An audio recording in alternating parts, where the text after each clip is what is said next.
Chapter 196. The appearance of the two black-robed men has killed Old Freak Three-Eyed, Xue Nu and Hong Wan. Yen Mo has also been seriously injured. Hearing how Zhao Jiu addresses them, Qin Yu's face changes color. This Zhao Jiu is the great elder of the Yanma school stationed in the Purple Flame Devilish Dungeon. His position in the Purple Flame Devilish Dungeon can be considered extremely high, but these two black-robed men are unexpectedly Zhao Jiu's grandmaster and martial granduncle. I'm afraid the Purple Flame Devilish Dungeon doesn't have experts with such high seniority. Obviously these two are people from the Tanglong continent. Qin Yu's heart shakes. What Qin Yu is most worried about is that Xiaxianist schools and Xioma schools will invite super experts from the Tanglong continent to come here. If there are only people from the Panglai Immortal region and the Purple Flame Devilish Dungeon, Qin Yu has the confidence to deal with them. However, if those unfathomable experts from the Tanglong continent come here, it will be hard to say. The two black-robed men who have appeared have easily killed Old Freak Three-Eyed. Xue Nu and Hong Wan have also been killed without being able to put up any resistance. Even Azure Dragon and Yen Mo have been seriously injured. They have already displayed astonishing power. Situ Xue, however, suddenly bows and says respectfully, "Seniors, are you the two loose immortal seniors Hua Can and Hua Lan?" Junior's martial ancestor also mentioned the two seniors in front of Junior. Hua Lan, Hua Can. The two big experts of the Yanma school are both Third Tribulation Loose Devils. They are equivalent to Deshang stage experts. Even on the Tanglong continent, they are top-notch experts. After all, most of the loose immortals above the Fourth Tribulation have entered the chaotic astral ocean. Only a few loose immortals above the Fourth Tribulation stay on the Tanglong continent. People from the Yingyue Palace? Hua Lan's heart jolts. Seeing Situ Xue, he recognizes her practice method. This junior unexpectedly knows me and my second brother. Looks like there's something special about her. Hua Lan looks at Situ Xue with a friendly look in his eyes. "Oh, looking at your practice method, little girl, you should be a member of the Yingyue Palace. Who's your grandmaster? Let's hear it and see if my second brother and I know each other." There is a faint smile on Hua Lan's face, but his whole person is very strange. Most people from the Yanma school are extremely brutal. Hua Lan and Hua Can, on the other hand, were dressed in black robes and had an ice-cold appearance. Among the Yanma school, they were also considered to be different. They were the type that looked cold on the outside but had a violent and bloodthirsty heart. Situ Xue says respectfully, "My grandmaster is Dame Yen Ji of the Tanglong continent." Yen Ji. The facial expressions of Hua Lan and Hua Can changed greatly. It was actually her. If Dame Yen Ji also comes, they will be in a bit of trouble. On the Tanglong continent, there are really not many people who can make the two of them afraid, but this Dame Yen Ji is one of them. Dame Yen Ji is extremely famous. On the Tanglong continent, people call her the Thousand Transformation Demoness because she likes to change into various appearances. Dame Yen Ji is bewitching and beautiful. She is very seductive by nature, but many Xiamoists have fallen for her. Turns out it's Dame Yen Ji of the Yingyue Palace. Haha. Little girl, has your grandmaster come this time? We brothers haven't seen Dame Yen Ji for a long time. We really miss her. Hua Lan says smilingly. Situ Xue said vaguely, "I don't know about this, but Grandmaster said he was very interested in this immortal mansion. As for whether he will come or not, I don't know. Maybe he will come, or maybe he won't." Hua Lan and Hua Can frowned. What is this? However, after a while, Hua Lan bursts out laughing. "Little girl, you're unexpectedly teasing us with those empty words. If he really came and you were still so secretive, perhaps you would have already asked him to come out. Second brother, don't waste time. Let's open the Nine Swords Immortal Mansion as soon as possible." At the moment, Azure Dragon has taken a holy pill, so his injuries have mostly recovered. Those three yellow-clad men are standing behind him. "So it's seniors Hua Lan and Hua Can. My grandpa Yen Shuqian talked to me about you two seniors a few days ago." Azure Dragon says with an indifferent smile. It seems he does not care about the sneak attack of Hualan and Hua Can just now at all. Qin Yu and Li Er are standing beside Azure Dragon. At the moment, Yen Mo has also stood up.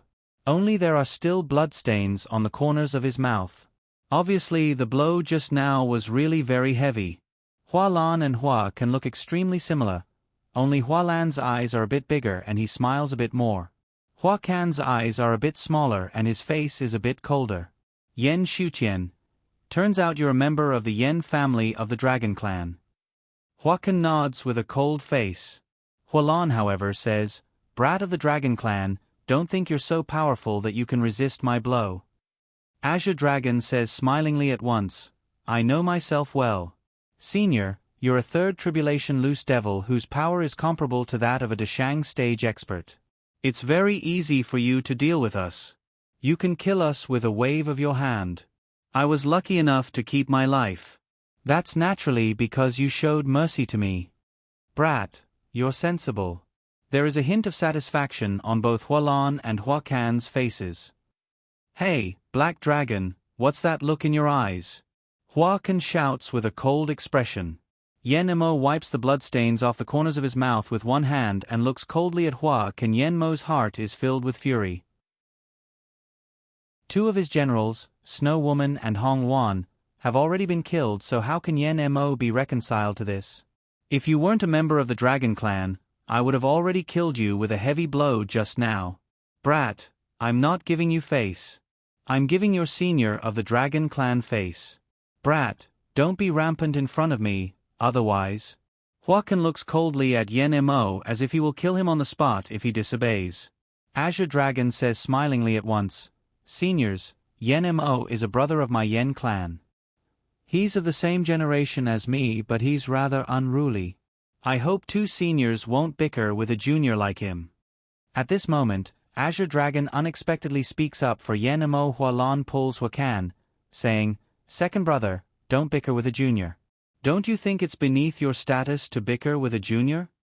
Hua Can withdraws his ice-cold gaze from Yen Mo and also says indifferently, "Big brother is right.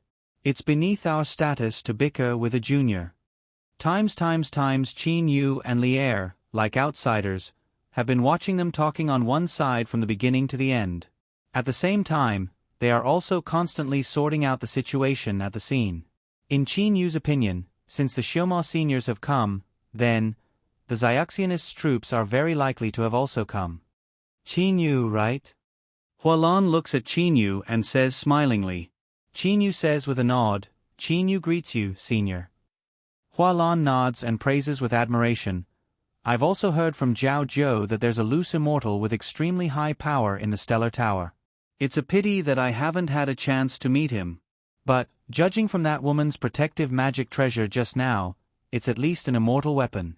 Otherwise, how could a woman who hasn't even reached the Yuanying stage have been able to block my attack?" Hua Can also says with a sigh from the bottom of his heart, "That loose immortal of the Stellar Tower is indeed very powerful. Us brothers admit that we're not as good as him. To be able to let a woman who hasn't even reached the Yuanying stage withstand the attack of a third tribulation loose devil, such a formidable magic treasure, moreover, it is a defensive magic treasure. An expert who has such a magic treasure or can refine such a magic treasure is definitely not someone they can fight against." Azure Dragon also says respectfully, "Qin Yu's Uncle Lan already knew about the existence of the 9 jade swords at that time. If he wants to seize the treasures in this immortal mansion, perhaps none of us will be able to get it. With Uncle Lan's power, he already doesn't care about this immortal mansion. Such an expert can regard the immortal mansion as nothing. He has such a broad mind and such a vision. We really admire him endlessly. Us two brothers also want to meet such an expert." Hualan is not stingy with his praise at all. "Big brother, we'd better not waste time. Let's quickly open the immortal mansion." Hua Can says, "You're right." Hualan nods, then waves his hand. The interspatial ring left behind by Old Freak Three-Eyed after his death immediately flies towards his palm. "Leave the ring." A loud shout is heard. A green ray of light shoots straight at that interspatial ring. Hualan's face changes color. An ominous light flashes in his eyes. He rolls up his big sleeve and a black silk ribbon flies out directly, then wraps around the ring. At the same time, that green ray of light also shoots at the ribbon. The ribbon is weak but ridiculously tough. It directly negates the attack power of the green ray of light. That is none other than a green flying sword. A low-grade immortal weapon. Immortal elemental energy. So it's a loose immortal. The ribbon flies back into Hua Lan's palm. Hua Lan takes a look at that flying sword and says indifferently, "Once a loose immortal reaches the fourth tribulation, he will have pure immortal elemental energy like an immortal. At that time he will be able to refine immortal weapons." However, to refine immortal weapons, not only does he need the power of an immortal, he also needs refining methods and all kinds of precious materials. Hua Lan, Hua Kan, you two brothers are really too rampant. Even though these juniors are not very powerful, you shouldn't have killed them indiscriminately. Xiomoists are Xiomoists. Their demonic nature will never change. Following a cold shout, a blue-bearded, red-faced old man appears. This red-faced old man has vertical eyebrows. Obviously, he is a hot-tempered person. Oh my, turns out it's red-faced loose immortal Reverend Yu Yen. Hua Lan bursts out laughing. Right. This time it seems the Panglai Immortal Region only sent this junior Yen Su. The people of your Xiang school don't seem to have come. Seems it's because you got too few jade swords. Teste, Yu Yen, your disciples are really too useless. Look at my purple flame devilish dungeon, I only got 2 jade swords. Shut up. Reverend Yu Yen shouts violently. Hua Lan and Hua can exchange a smile, but they do not care. In terms of power, Reverend Yu Yen is also a third tribulation loose immortal. He is equally matched with them. However, they are 2 brothers while Reverend Yu Yen is alone. What are they afraid of? Old man Yu Yen, have you not seen the situation clearly? How dare you make a fuss in front of us brothers? Hua Lan says mockingly. Flames immediately flash in Reverend Yu Yan's eyes. He is about to fight. Reverend Yu Yen, don't you think it's shameful for you to bicker with those 2 Xiomoists like this? A gentle voice sounded out. Another beautiful woman in green appeared. She was beautiful, but she had an ethereal aura about her. Hua Lan and Hua Kan both frown. So it's Reverend Shui Ro of the Lonyong School. Hua Lan says with a cold laugh, looks like quite a lot of people from your Xiaxianist schools have come. Don't hide any more. Come out, however many you have. We brothers will welcome all of you. As far as Hua Lan and Hua Kan know, they are the only 2 Xiomoists who have come. Since fellow Xiaxianist Hua Lan has invited us, we've come. That clear voice rises from the distance. Hua Lan and Hua Kan's faces both change color. Just now they were just speaking out of anger. Who could have thought that there are still experts who have not shown up yet? Qin Yu and Li Er exchange a smile. Li Er, looks like the opening of the 9 Swords Immortal Mansion this time is getting more and more interesting. Experts are coming one after another. These people have all hidden themselves very deeply. They will only show up when the Immortal Mansion is about to be opened. Qin Yu looks smilingly at the loose immortals and loose devils in front of him. Li Er, however, says with a smile, immortal treasures are bestowed to the destined ones. This is not something that can be obtained just because of power. Oh, could it be that the weak ones can obtain it? Even if they can obtain it, the strong ones can also snatch it. Qin Yu is curious. Li Er says with a mysterious smile, don't worry, big brother Qin Yu. We'll find out soon enough. Seeing that Li Er does not say anything, Qin Yu does not ask further. At this moment, the person who uttered the voice has also appeared. He sees 3 blue-bearded old men in loose blue robes flying towards him from the distance in a free and unfettered manner. These 3 blue-bearded old men are all smiling and looking amiable. They look like experts who have achieved the Tao. In terms of appearance, these 3 are actually not bad. Junior Yen Su pays his respects to 3 Grand Uncle Masters. Reverend Yen Su says respectfully. Qin Yu laughs in his mind, oh, the experts of the Qingshu Temple have finally arrived. Moreover, there are 3 of them. Yen Su, you stand aside for a moment. The leading old man says smilingly with a wave of his sleeve. Reverend Yen Su immediately stands aside respectfully. Reverend Yu Yen and Reverend Shui Ro immediately fold their hands in salute. Reverend Shui Ro says smilingly, "So it's you, fellow Taoist Gon Su, fellow Taoist Gon Ming and fellow Taoist Gon Shan." Now the situation has changed in an instant. As soon as these three experts of the Qingshu Temple appear, the power of the Xiaoxianists' side soars at once. However, the Xiaomoist side has become weaker. So it's old Taoist Gon Su and the two brats Gon Ming and Gon Shan. Hualan says with an indifferent smile. He knows that old Taoist Gon Su is a third tribulation loose immortal and his two junior brothers are second tribulation loose immortals. The three of them together are equivalent to two third tribulation loose immortals. Old Taoist Qing Su says smilingly, "Yen Su, take out a jade sword. Everybody, you'd better open the immortal mansion." Reverend Yen Su immediately takes out a jade sword. Hualan also turns his hand and a jade sword appears. "We won't waste time. Old Taoist Gon Su, this time I'll give you face. It's better to open it early. My dragon clan also has this jade sword." Azure Dragon turns his hand smilingly. Two jade swords then appear in his palm. Suddenly, "Open the immortal mansion? You'd better slow down, everybody. It won't be too late to open it after we've agreed on the matter. Otherwise, the immortal mansion will never open." That flat voice rises. Everybody looks towards the source of the voice. Ida, who has not said anything from the beginning, is now staring at the loose immortals and loose devils with his pair of evil eyes. There is a faint calm smile on the corners of his mouth. Chapter 197. A purple light appears indistinctly in Ida's pupils. He sweeps the loose immortals and loose devils with an evil smile on his face. "What did you say?" Huakan's eyes flash with coldness. "Ida, don't waste time here. You're the leader of the Purple Flame Devilish Dungeon only because our big schools don't care about the leader of a small place like the Purple Flame Devilish Dungeon. Otherwise, how could we let a person without school get this position?" Huakan Ida looks at him coldly. As soon as Huakan hears this, he becomes furious. "Who is he?"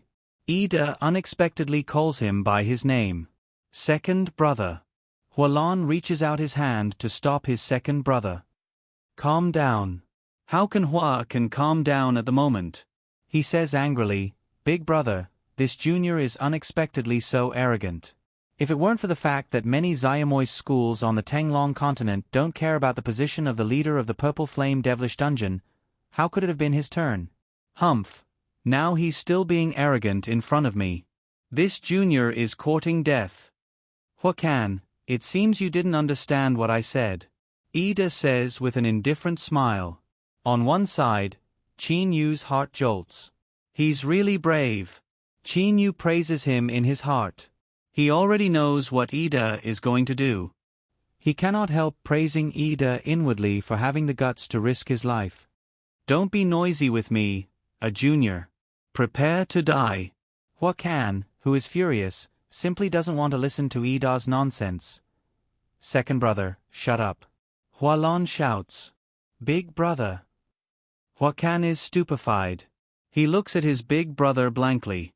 He never thought his big brother, who has the deepest feelings for him, would say that to him.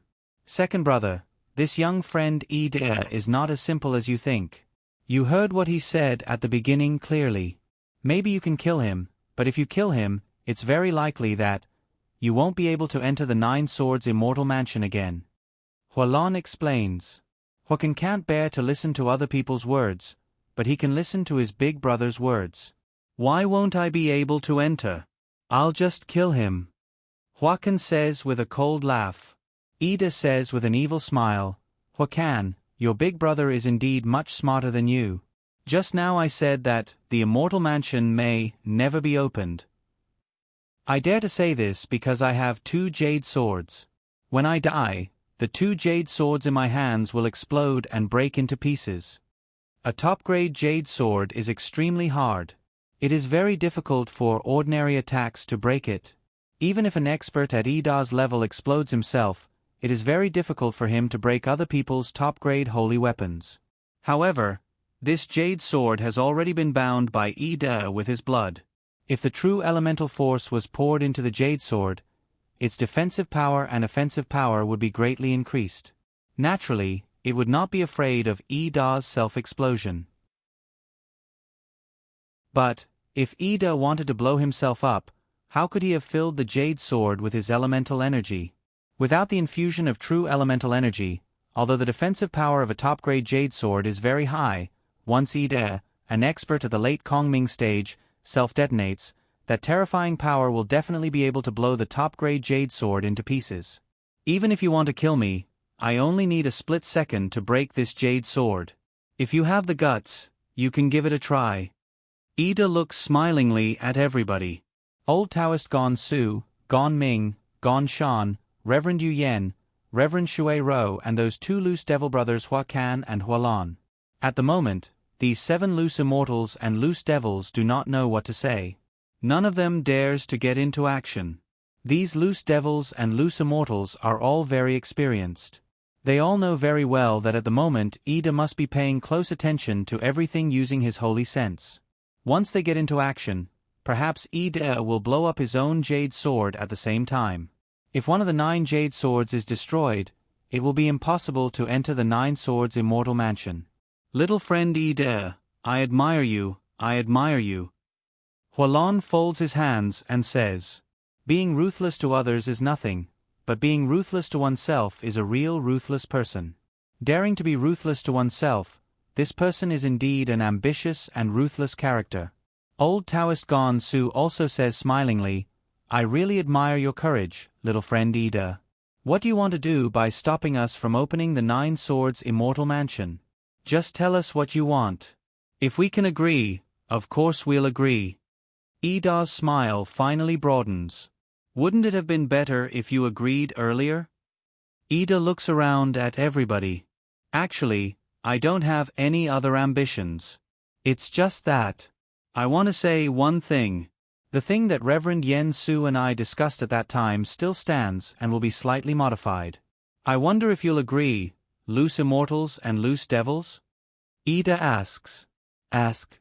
Qin Yu, who is watching the show on one side, however gives a smile. Even though this is a question, how can those loose immortals and loose devils dare to say no? Something discussed? What did you discuss? Hualan says frowningly. Ida looks at Qin Yu, saying smilingly, Qin Yu, do you still remember our agreement at that time? It's about the immortal weapons in the 9 swords immortal mansion. Tell us about it. Qin Yu gives a forced smile. This Ida has dragged him into this matter. Qin Yu. Old Taoist Gon Su says with brightening eyes. Qin Yu, where's that uncle of yours at the moment? I heard from Yen Su that your uncle is such an expert, so I want to meet him. This old Taoist Gon Su unexpectedly is not worried about Ida's matter but asks about Qin Yu instead. One cannot help praising him for his composure. Uncle Lon? Qin Yu laughs in his mind. Perhaps these experts have all heard about Uncle Lan's power. My Uncle Lon isn't very interested in the 9 swords immortal mansion. He only told me and my junior sister to come here. Qin Yu says indifferently. Hualan also says, Old Taoist Gon Su, little friend Qin Yu's uncle is indeed an expert. The protective magic treasure he gave that woman is definitely an immortal weapon. And perhaps, it's not just a low-grade immortal weapon. It's very possible that it's a middle-grade immortal weapon. Middle-grade immortal weapon? Everybody present is shocked. Only 4th Tribulation loose immortals have the ability to forge immortal weapons, but they can only forge low-grade immortal weapons. As for middle-grade immortal weapons, generally, only 10th Tribulation loose immortals or top-class loose immortals have the ability to forge them. Of course, it is only these experts' guess that 10th Tribulation loose immortals have the ability to forge middle-grade immortal weapons. It is just an imaginary number. These loose immortals do not know what level of power it takes to forge middle-grade immortal weapons. After all, The most powerful among them is only a third tribulation loose immortal. But they can be sure of one thing. Those who can forge middle-grade immortal weapons must be top-class experts among loose immortals. Perhaps they should be 10th tribulation loose immortals. How is that possible? Qin Yu's uncle may be very formidable, but forging middle-grade immortal weapons is a bit exaggerated. Reverend Yu Yen says in disbelief. The other loose immortals, such as old Taoist Gon Su and the others, all look astonished. Huacan, however, says, "You all know how powerful we two brothers are. We're only a step away from the 4th tribulation loose immortal stage. But even with our power, we couldn't hurt that woman at all." After saying, Huacan points at Li Er. Qin Yu frowns. He does not want Li Er to be in the teeth of the storm. Is that true? The other loose immortals immediately see through Li Er's power. She has not even reached the Yuanying stage yet. She was able to block the attacks of Hualan and his brother with such power. Her defensive magic treasure, perhaps even a low-grade immortal weapon, is a bit hard to defend against. It is most likely a middle-grade immortal weapon. Humph, do you think I'll lie? Huacan says with a cold humph. Everybody, let's not waste time. Brother Qin Yu, please explain to them our original agreement. Ida says enthusiastically to Qin Yu. Judging from his tone, he is obviously very close to Qin Yu. He looks as if he is on the same side as Qin Yu. Qin Yu takes a look at Ida, praising him in his heart. This Ida is really formidable. Just now he asked him to explain instead of letting Azure Dragon and Reverend Yen Su explain. Perhaps he wants those loose immortals to know Uncle Lan's power. After all, just now Li Er was not injured even though she was hit. Ida saw it clearly. As long as there are more than or equal to 9 immortal weapons, no matter how many there are, he will get his share. Qin Yu, Azure Dragon and Yen Mo all have a faint smile on their faces. I, Yen Mo, agree in the name of these 2 jade swords. He says loudly. At the moment, he is holding the 2 jade swords, looking coldly at the loose immortals and loose devils before him. That aura and that look in his eyes all show one thing. He dares to self-detonate and destroy these 2 jade swords like it. I agree in the name of these 2 jade swords. Azure Dragon says smilingly. I agree too. Qin Yu also agrees. 7 jade swords are on Ida's side, but the loose immortals and loose devils only have Reverend Yen Su's jade sword and the jade sword Hualan obtained from killing old freak Three-Eyed. Seeing Ida's and Yen Mo's callous eyes which show that they do not care about life or death, then looking at Azure Dragon and Qin Yu, they think of the Dragon Clan behind Azure Dragon and that unfathomable loose immortal behind Qin Yu. These 7 loose immortals and loose devils finally yield. All right, we agree. Hualan says on behalf of the 2 of them. Old Taoist Gon Su and the other 2 also nod. Reverend Shui Ro and Reverend Yu Yen also nod. Wait a moment. Ida says again. What else do you want? Huacan says angrily. The other loose immortals and loose devils also frown. Obviously they are already a bit impatient. Ida says smilingly, nothing. I just want you to promise me one thing, that you won't try to kill us, either directly or indirectly. Ida has thought this through very carefully. If these loose immortals and loose devils kill him right away, what he said just now will be useless, won't it? Moreover, Ida has also said that they cannot kill him directly or indirectly. Junior, who do you think we are? How can we possibly do that? Old Taoist Gon Su shouts angrily. Ida, however, says nothing. Instead, he looks at Hualan and Huacan. Obviously he does not trust these 2 loose devil brothers the most. We brothers promise that we won't harm you, either directly or indirectly. Hualan says with a cold humph. Immediately afterwards, Reverend Shui Ro, Reverend Yu Yen and Old Taoist Gon Su all give their promises. But it is very obvious that these loose immortals and loose devils are slightly angry. Ida is also very tactful, so he does not make any more demands. These loose immortals and loose devils all have extremely high statuses on the Tenglong continent. If he goes too far, they may even give up the immortal mansion and kill him to vent their hatred. Ida turns around to look at the gate of the immortal mansion. That gate is bronze in color. A simple aura rushes out from it, making people feel pressured very naturally. Alright, then let's open the immortal mansion. There are 9 holes on the gate of this immortal mansion. Obviously, they are the places where the 9 jade swords have been stabbed. I'll stab them first. This time Ida is even more straightforward. He goes straight up and stabs the 2 jade swords into the corresponding places.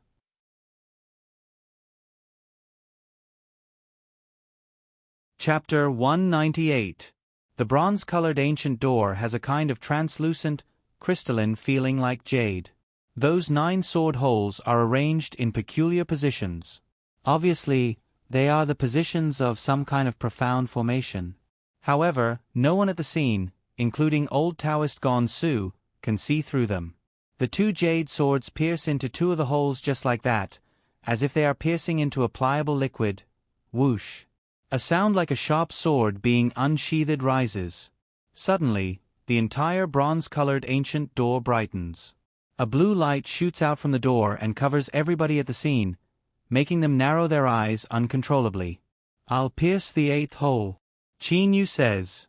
At the same time, he goes forward and slowly pierces the 8th hole. Afterwards, Azure Dragon, Yen Mo, Hualan and Reverend Yen Su pierce their respective jade swords in turn. The 9 jade swords have finished piercing into the door.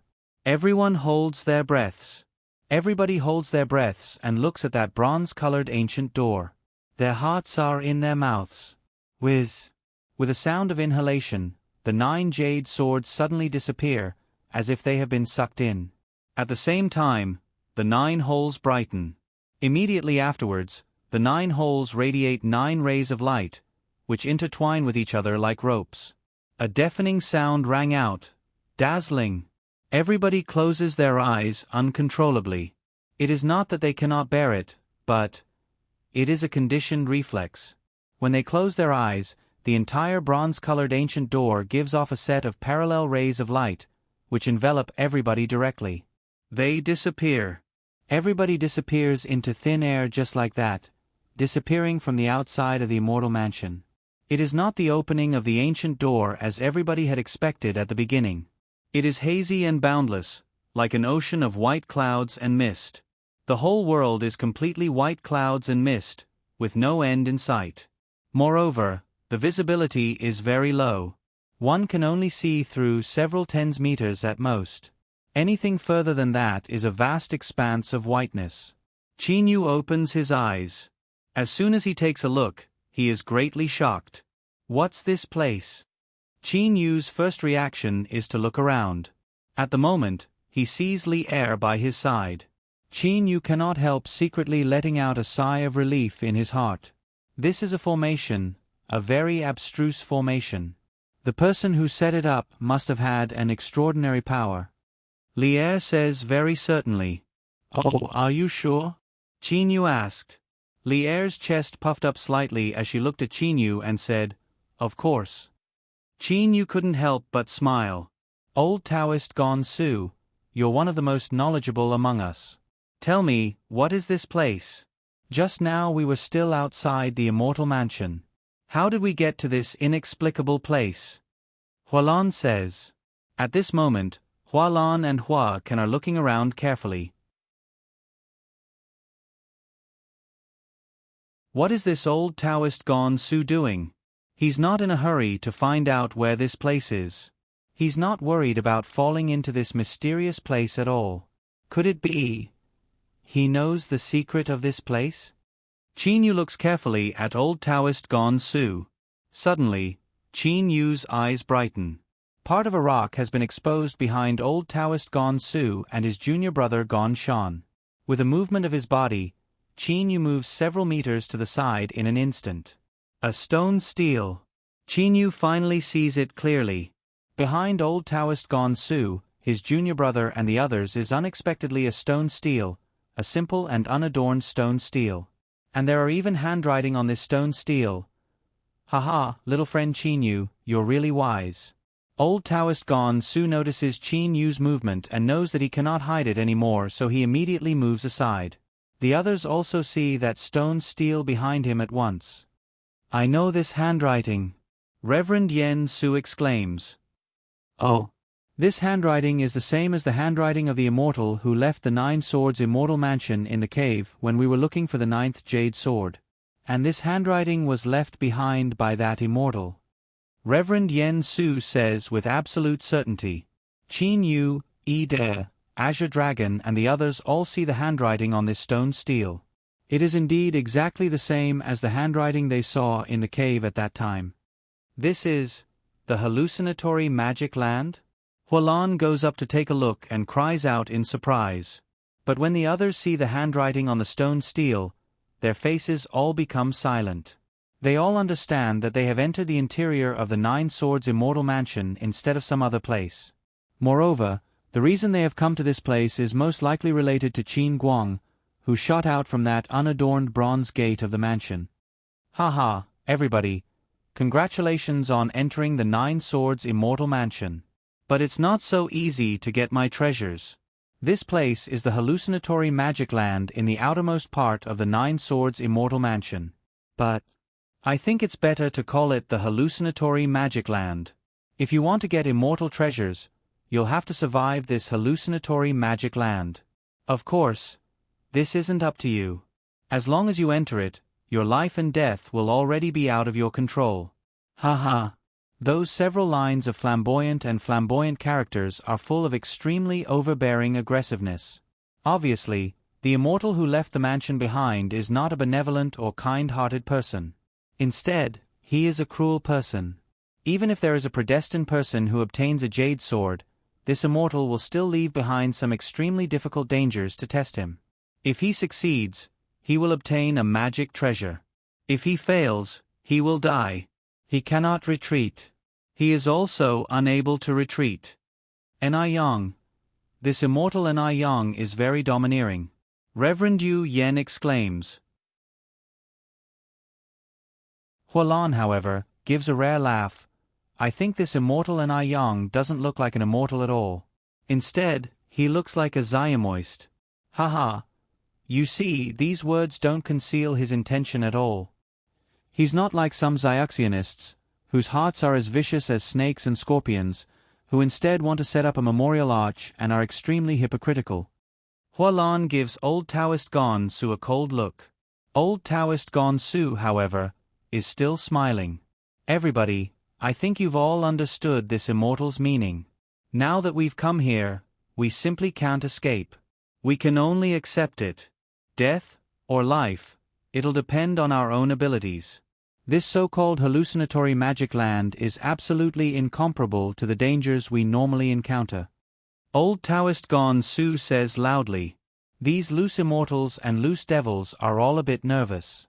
But Azure Dragon, Yi De, Yen Mo, Qin Yu and the others are all extremely nervous. Hallucinatory magic land? If there is a higher chance of survival, it is naturally those with high power, which is those loose immortals and loose devils. But those with low power are naturally on tenterhooks. Hualan says with a cold laugh, this immortal Enai Yang insisted on making this dangerous place difficult for us. But, as far as I can see, this immortal Enai Yang will definitely let some people obtain immortal treasures, so the degree of difficulty will definitely be limited. Those with enough power naturally don't need to worry. Is that really so? Reverend Shui Rou suddenly asks in reply. Hualan is startled. What do you mean, Reverend Shui Rou? Hualan shouts. Sometimes luck is very important when giving treasures to predestined people. I think, if you, Hualan, continue to be so careless, perhaps you'll be the first to die. Reverend Shui Rou glances at Hualan and says smilingly. You. Hualan is furious. However, at this moment, a mellow and melodious sound rises. In the beginning, the sound is low and hoarse like that of a resentful woman crying, but it makes everybody's heart tremble. Even Azure Dragon, Qin Yu and the others cannot help feeling unbearable grief in their hearts. Their eyes also become moist. Li Er, who is on one side of Qin Yu, however, brightens her eyes. Junior brother, be careful.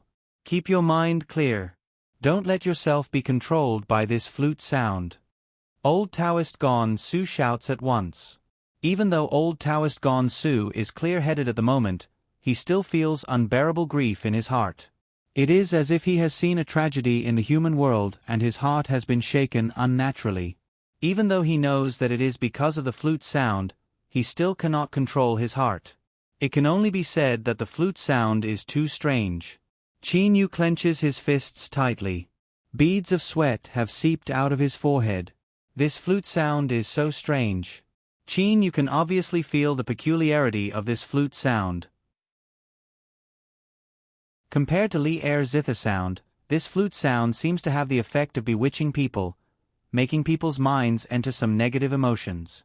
However, Li Er's zither sound makes people's minds peaceful and natural, blending into nature. Everybody present is resisting that flute sound. Among the people present, only Li Er frowns slightly but does not have much reaction. Obviously that flute sound does not have much effect on Li Er. Nobody knows whether it is because Li Er is proficient in music or because of some other reasons. The flute sound changes. It is like 10,000 galloping horses fighting on a battlefield. The atmosphere of the entire hallucinatory magic land becomes heavy and oppressive, as if it is filled with a layer of killing aura. It's either you die, or I die. That kind of killing between life and death has completely entered everybody's mind. No good. Qin Yu feels that his entire mind is unable to hold on at all. He likes that kind of killing between life and death. That kind of killing between life and death is the most shocking. Naturally, Qin Yu is affected even more by it. Qin Yu cannot help falling into it. Even though he knows that there is something wrong with this flute sound and that he should not be manipulated by it, Qin Yu still cannot control himself. Impressive. The way of rhythm is to subconsciously control one's mind.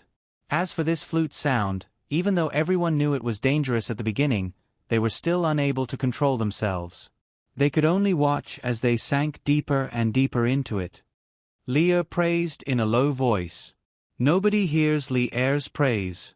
Even third tribulation loose immortals and loose devils such as Hua Lan, Hua Kan and old Taoist Gon Su have completely resisted the temptation of that flute sound. How can they dare to be distracted and listen to other people's words? Ah, kill, kill, kill. Zhao Zhou suddenly shouts. Li Er takes a look at Zhao Zhou and says in a low voice, Xiaomoists have a strong devilish nature. This Zhao Zhou hasn't even reached the middle Kongming stage, so it's natural that he'll be the first to fall into it completely. Zhao Zhou is seen running south like crazy. His eyes are very red and his mouth is still shouting, kill, kill.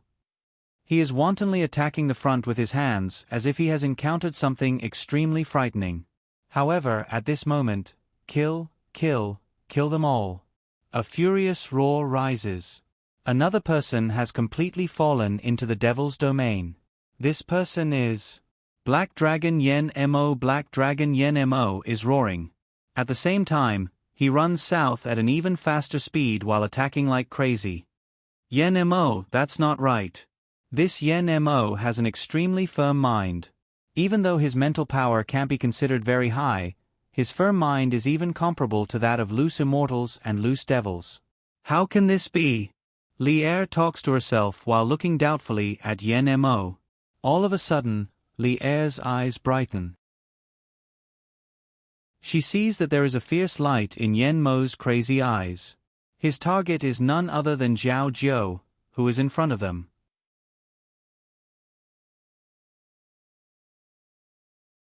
Chapter 199. Xiao Shui, Hong Wan. For the moment Big Brother is powerless to kill Hua Kan and Hua Lan to avenge you.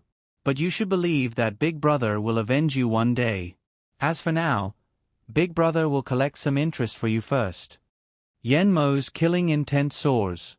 His eyes stare coldly at the crazy Zhao Zhou in front of him. Even though Yen Mo has not sunk into the demonic realm of the flute sound, he is still affected by it. His killing intent is completely revealed, reaching a state close to insanity. Kill, kill, die, die. Zhao Zhou roars furiously. At the same time, he attacks forward as if there is an enemy in front of him. Zhao Zhou's eyes are very red. He has already gone completely crazy. Poof!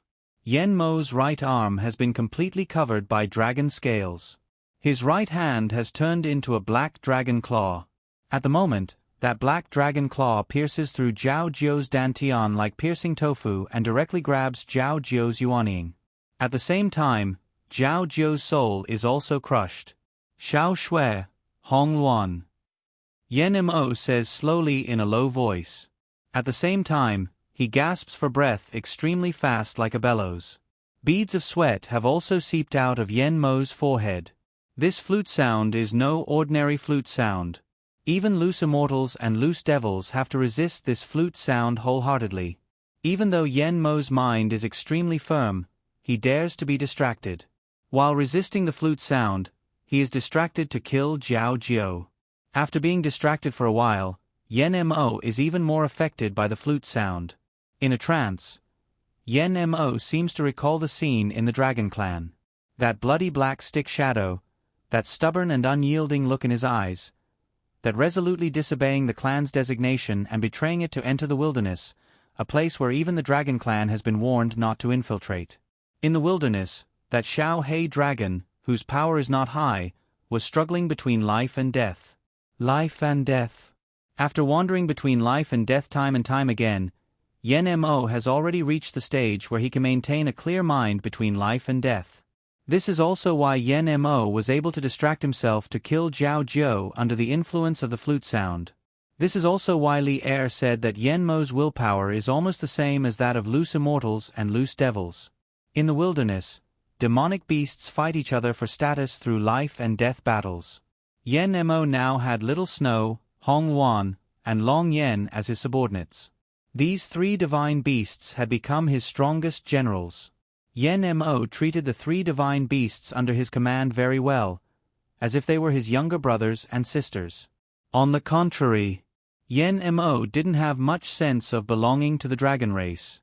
Huff huff. He was panting heavily. Yen Mo's uncontrollable killing intent spreads out wantonly.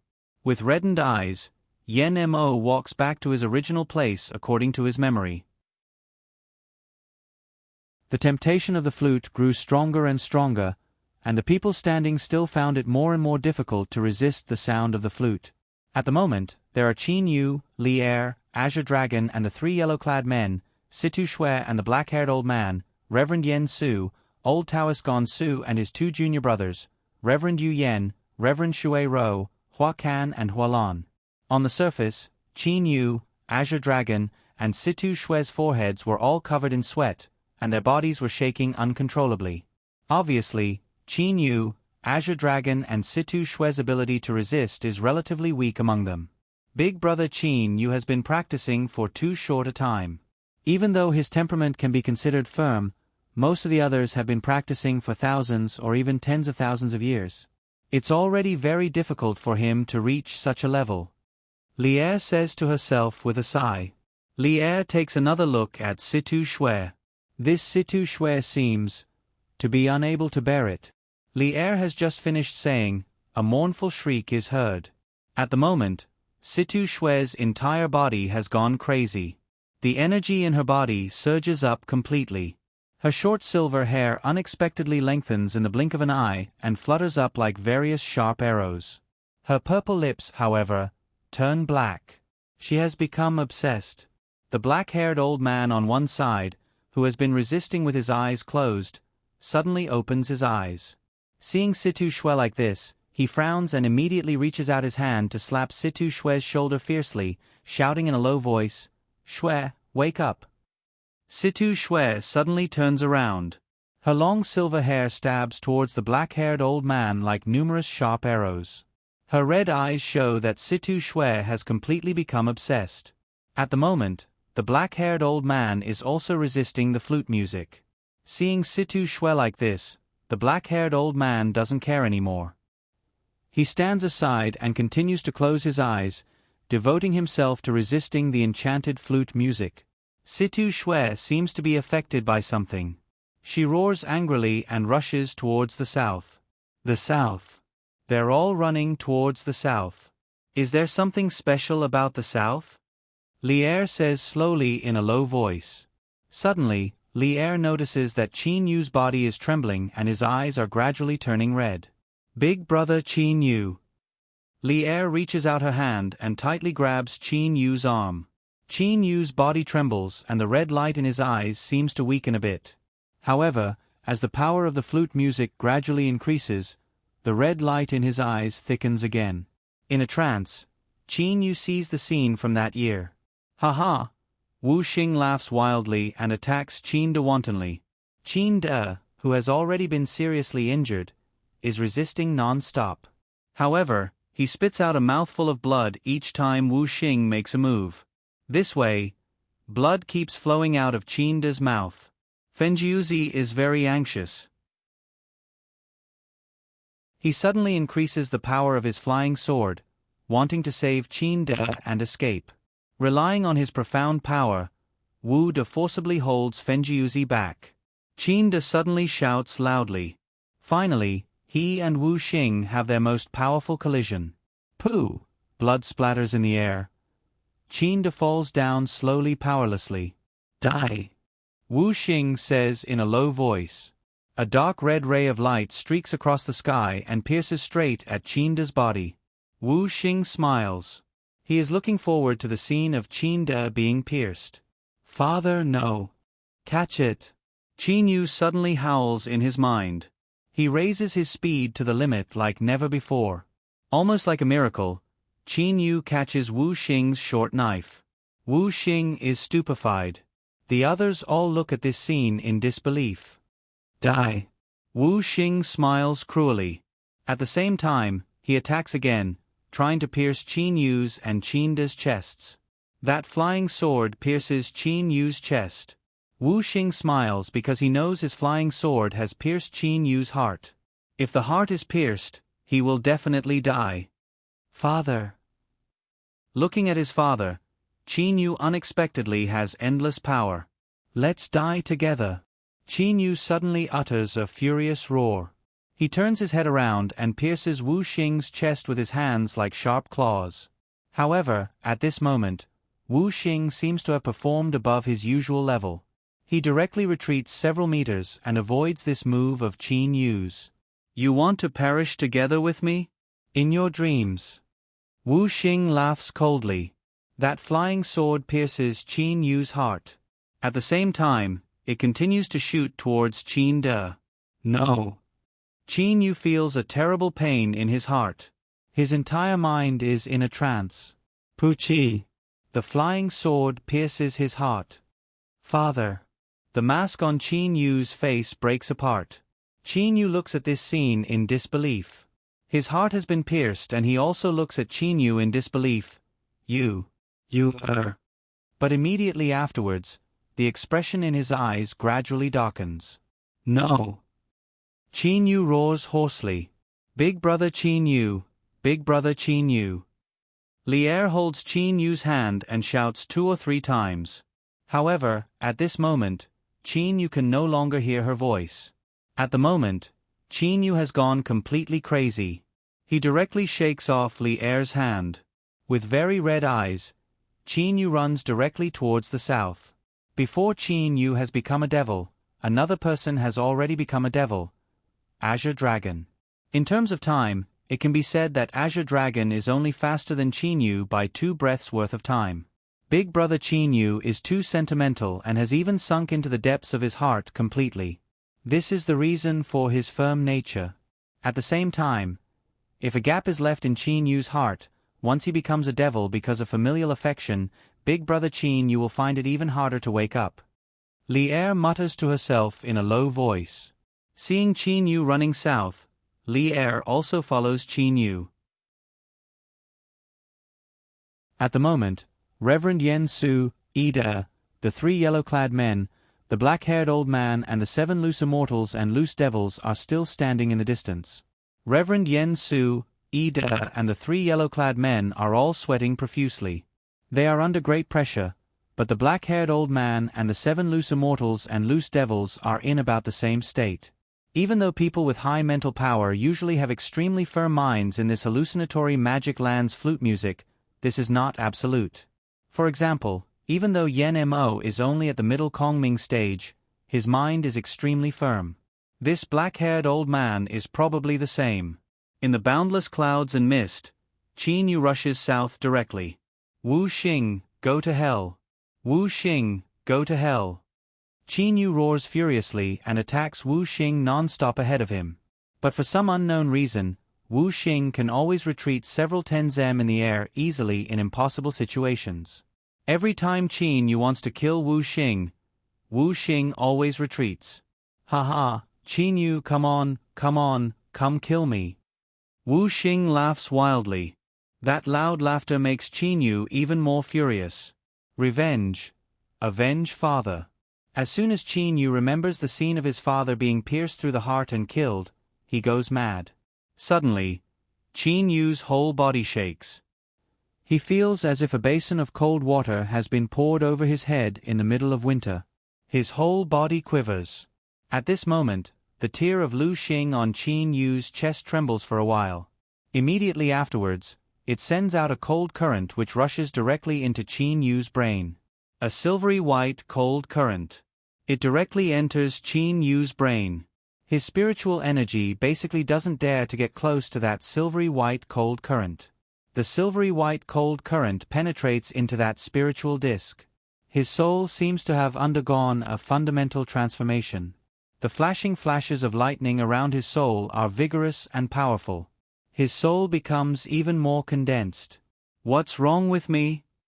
Qin Yu's whole body wakes up completely. Looking at the boundless sea of white clouds and mist around him, Qin Yu recalls the scene just now in a short while. That was close. Cold sweat oozes out from Qin Yu's back. This hallucinatory magic land can actually completely seduce people's minds. My father didn't die at all. That Wu Xing died long ago. But when I was seduced, I believed in everything that was illusory without a doubt. Qin Yu is extremely astonished in his heart. Just as Qin Yu is astonished, the sound of the flute continues to rise. At first, the sound of the flute was formless, but now it has faint red ripples. Those red ripples are very faint, almost invisible. They extend from the south to the north in the form of various ripples. Qin Yu's heart trembles again. After the transformation of his soul just now, Qin Yu's resistance is much stronger this time. However, even though it is strong, how can it be so easy to deal with the flute sound that loose immortals and loose devils attach so much importance to? Last time, when he was possessed by the devil, he relied on Lu Xing's tear to stay awake. But now it seems, Qin Yu is very likely to be possessed by the devil again. If he is possessed by the devil again, will Lu Xing's tear still have a miraculous effect? Wang. A familiar sound rises. Zither sound. A hint of joy flashes through Qin Yu's eyes. He turns his head to take a look. He sees Li Er sitting cross-legged on the ground a few meters behind Qin Yu. A guqin is on Li Er's lap. Li Er is quietly playing the guqin. Green ripples also spread out with Li Er as the center. The red ripples of the flute sound seem to be arch-enemies with the green ripples. They seem to be trying to wear each other down. Li Er's power is not high, so the green ripples are only able to spread out to an area of 10 meters around her before they are completely worn down by the red ripples. However, the area within 10 meters around Li Er is the safest place in the entire hallucinatory magic land. At the moment, Qin Yu is within this area. Li Er, it's you? Qin Yu is delighted in his heart. Li Er continues to play the zither. Immediately, she raises her head and smiles brilliantly at Qin Yu. Just now someone was very shameful. He even cried. Qin Yu is astonished. Perhaps just now when he was possessed by the devil and saw his father die, he shed tears. Big brother Qin Yu, come with me. There are some wonderful things in the south. Li Er stands up and gently plucks the strings of the zither. Immediately, a green ripple shoots out in all directions, reducing the range to 5 meters. Qin Yu immediately follows Li Er. Just like that, the two of them run extremely fast toward the south. Unlike Situ Shui and Zhao Jiu, Qin Yu and Li Er are running toward the south with their heads clear. If someone is tens of meters away from Li Er, they will discover that they simply cannot hear Li Er's voice. It is indeed very strange that the sound of the zither can only be heard within a range of 5 meters. Big brother Qin Yu, look ahead. Li Er suddenly says. Qin Yu raises his head to take a look. Kill. Kill. If you are a Xiamoist, die. With a furious roar, Yanmo's dragon claw directly pierces through Situ Shue's dantian, then grabs Yuanying and suddenly crushes it. That intense explosion even injures Yanmo's body, causing blood to seep out. However, he does not care about being injured at all. Kill. Kill.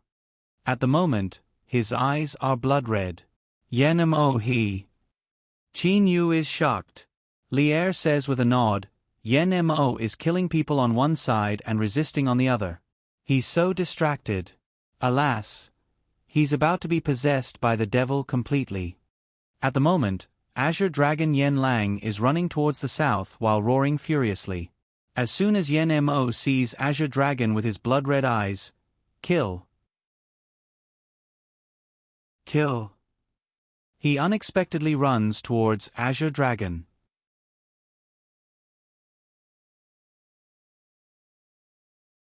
Chapter 200. Azure Dragon's eyes are very red. He roars and rushes towards the south at the same time. His hands keep attacking imaginary enemies non-stop. At the moment, Azure Dragon is completely oblivious to anything else and simply does not know that Yanmo is coming to kill him. Yanmo gasps for breath. The red light in his eyes flickers from time to time. Even now, he has not been tempted by the flute music to run towards the south. This is because he has not been completely possessed by the devil. He still has a trace of clarity. If he had not been distracted by killing Jiao Jiu at the beginning, perhaps his symptoms of being possessed by the devil would have been a bit lighter. However, while listening to the flute music, he has also killed Jiao Jiu. With killing in his heart, naturally it is even harder for him to resist the devilish intent of the flute music. As soon as Jiao Jiu died, Yanmo became even more inclined towards death. Therefore, when he saw Situ Shue, he also attacked and killed her. Now that he has seen Azure Dragon, he still wants to kill him. No good. Azure Dragon has been completely possessed by the devil. He simply doesn't notice that Yanmo wants to kill him. Qin Yu says in his heart, startled. Li Er says with a nod, at the moment, Yanmo is only a step away from being completely possessed by the devil. In this case, if he also kills Azure Dragon, Yanmo will definitely sink even deeper. Perhaps he will directly become completely possessed by the devil. Big brother Qin Yu, what are you thinking? Could it be you want to get into action? Li Er looks at Qin Yu and says with a faint smile. In fact, at the moment Qin Yu is having an intense mental struggle. Should he save him or not? In this world, even if Qin Yu saves him, facing the crazy Yanmo, Qin Yu's power is still insufficient to contend against him. Big brother Qin Yu, forget it. Once you get into action and are discovered by Yanmo, perhaps he will directly turn around and kill you because of his murderous nature. As for that Azure Dragon, we're powerless even if we want to. Li Er shakes her head and says with a sigh. Qin Yu turns around and looks at Li Er. He suddenly says, Li Er, I always feel that you seem to be detached from worldly affairs. It seems nothing can affect you. Really? Li Er is startled.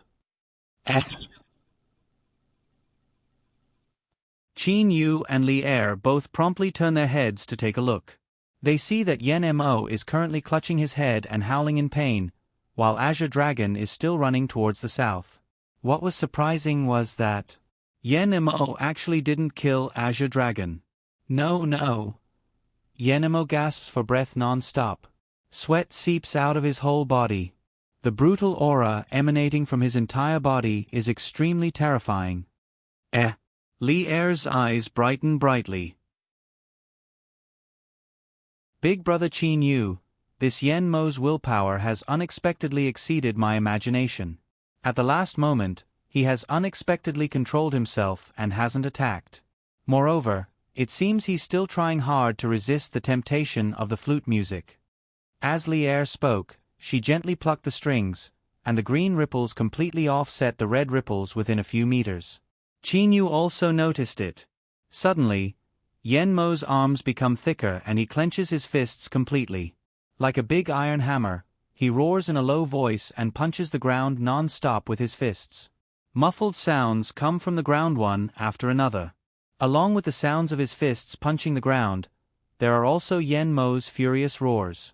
Along with each punch, the red light in Yen Mo's eyes instead flickers with traces of fierceness. This is a terrifying look in his eyes after a life-and-death situation erupts. At the moment, Yen Mo is completely in that situation. In just a while, with a tiger roar, Yen Mo suddenly stands up. Killing intent. A killing intent soaring to the sky. At the moment, Yen Mo is like a general fighting on the battlefield. He sweeps around with his tiger-like eyes, then immediately rushes in Azure Dragon's direction. Obviously, Yen Mo clearly remembers Azure Dragon's running trajectory. In a state of bedevilment, running is just an unconscious step. However, at the moment, Yen Mo is like a rainbow and his speed is much faster than before. What does Yen Mo want to do? Qin Yu asks doubtfully. You'll know when you catch up. Li Er says smilingly. Afterwards, the two of them follow Azure Dragon extremely fast and fly south. Azure Dragon's walking speed is far inferior to Yen Mo's flying speed. In just a while, Yen Mo has caught up with him. Qin Yu and Li Er only see Yen Mo rushing extremely fast towards Azure Dragon, then directly brandish his arm to attack him. You still want to kill him? Qin Yu is astonished. Following an extremely heavy blow, Azure Dragon's entire body is sent flying backwards. The clothes on his chest are completely shattered. No. Li Er says with a shake of her head, Yen Mo didn't kill Azure Dragon.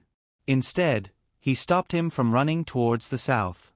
Obviously, Yen Mo also noticed that there must be an extremely dangerous place somewhere in the south, so he stopped Azure Dragon. As for why Yen Mo stopped Azure Dragon, it might be because they are both members of the Dragon Clan. Hearing Li Er's explanation, Qin Yu looks at Azure Dragon and Yen Mo in this way. Kill, kill. Azure Dragon roars and unexpectedly gets up again to run south. At the moment, Yen Mo's body is also trembling. While resisting the temptation of the flute music, he attacks Azure Dragon again. Clack. After this heavy blow, the sound of bones breaking is very obvious. Azure Dragon's entire body collapses. His right leg is broken. Qin Yu looks at Yen Mo and praises, this Yen Mo is really smart. Instead of hindering him again and again, it's better to break his leg directly. With only one leg, Azure Dragon's running speed will definitely be very slow. Being possessed by the devil, a person's intelligence is like that of a feral beast's. Running is basically an unconscious action. Azure Dragon roars again and tries his best to get up, but he fails. With a roar, Azure Dragon slaps the ground with both hands and his entire body flies up. When he lands, he only relies on his left leg to stand. After being slightly stupefied for a while, Azure Dragon suddenly lies down on his stomach, then directly crawls towards the south with his two hands. At the moment, Yen Mo has completely closed his eyes. His forehead is covered with beads of sweat. He is already powerless to protect himself, so he no longer has extra mental energy to help Azure Dragon. In order to help Azure Dragon, he has become even more possessed by the devil. Clang, clang. The sound of metal is heard. The original flute music suddenly becomes resounding. In a trance, it seems that metal sounds are circulating inside the flute. The frequency of the red ripples in the entire hallucinatory magic land immediately increases a lot, spreading towards everybody unceasingly. Li Er's eyes brighten. She cries out in surprise, so formidable. Li Er's right hand starts to strum the guqin in her left hand again. Now there are blue rays of light on Li Er's fingers. The blue ripples sent out by the guqin are also much more powerful. Even though the frequency of the red ripples has increased, the blue ripples of the guqin instead make the area within 20 m of Li Er completely safe. Suddenly, two roars rise in the distance. According to my estimation, they should be Reverend Yen Su and Ida. Li Er's eyes glitter with wisdom. She sweeps her eyes towards the north as if she can see through the boundless clouds and mist. But what a pity! Originally Yen Mo could have held on for a very long time. What a pity! Lier is still saying, what a pity in her mouth. But now, because the frequency of the red ripples has increased, Yen Mo, who has been lingering on the edge all along, can no longer hold on. He finally turns his face upwards and roars. His eyes also become that brutal blood-red color. At the same time, he also turns around and rushes towards the south. Even though Yen Mo's willpower is even firmer, after being distracted again and again, he finally becomes possessed by the devil completely. Yen Mo keeps running while roaring like this. Qin Yu and Lier, however, have sped up so that they are much closer to Yen Mo. They are only 30 m away from him. Originally, Qin Yu and Lier were worried about being discovered by Yen Mo, so they stayed far behind. Now they don't need to worry anymore. After a while, Azure Dragon is up ahead. Qin Yu says. Qin Yu and Lier have already seen Azure Dragon, who is roaring in front of Yen Mo and is crawling towards the south non-stop with his hands. Even though Azure Dragon's crawling speed can't be considered slow, it is still much slower than other people's running speed. But right at this moment, Qin Yu and Lier both cry out in alarm. At the same time, they also suck in a mouthful of cold air. Good heavens! The immortal who set up this formation is too. Qin Yu's expression is very unsightly. At this moment, Qin Yu has discovered that about several tens of m ahead of Yen Mo and Azure Dragon is a dark red round lake. The dark red liquid in this round lake is something like magma. The dark red, viscous liquid is rolling unceasingly and bubbles appear on its surface one after another. Hot. Within a radius of 100 m, even Qin Yu can feel that the temperature is terrifyingly high. Obviously, this dark red viscous liquid is definitely not ordinary magma. Azure Dragon and Yen Mo roar even more excitedly. As if they have seen something exciting, they run towards that round lake just like that. Ding, following a soft sound, the originally extremely resounding flute music unexpectedly disappears all of a sudden. Pooh! Azure Dragon's and Yen Mo's bodies tremble.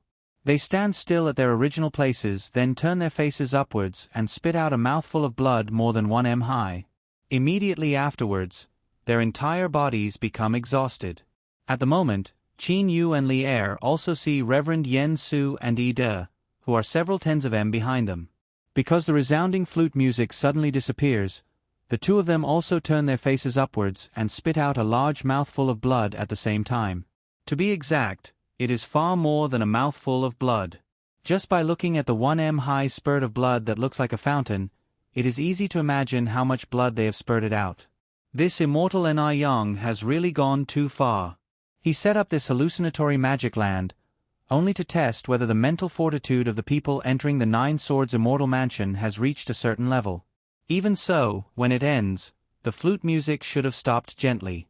But he stopped it at the most resounding part like he did. These demonized people must have been seriously injured. Their internal organs have all been severely shaken.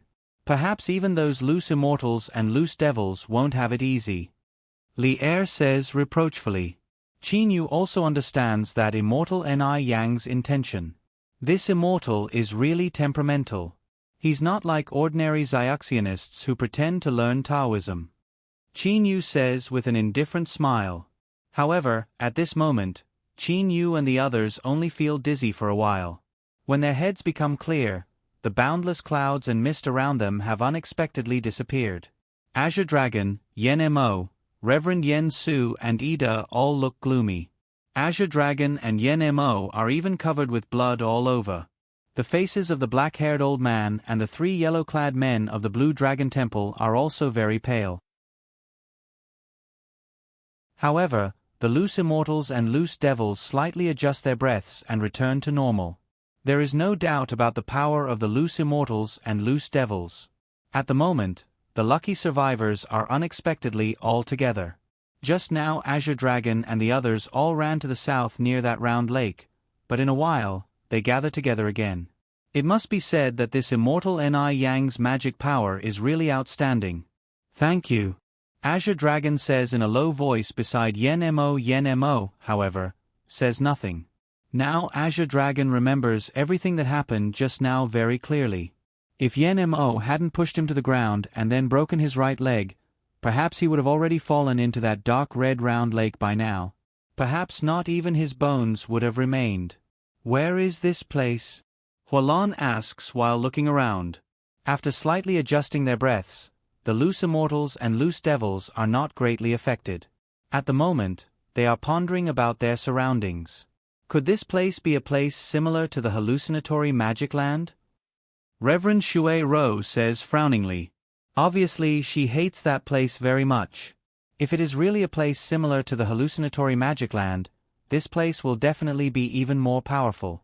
In that case, it will really be hard to say whether they, loose immortals and loose devils, will be able to withstand it.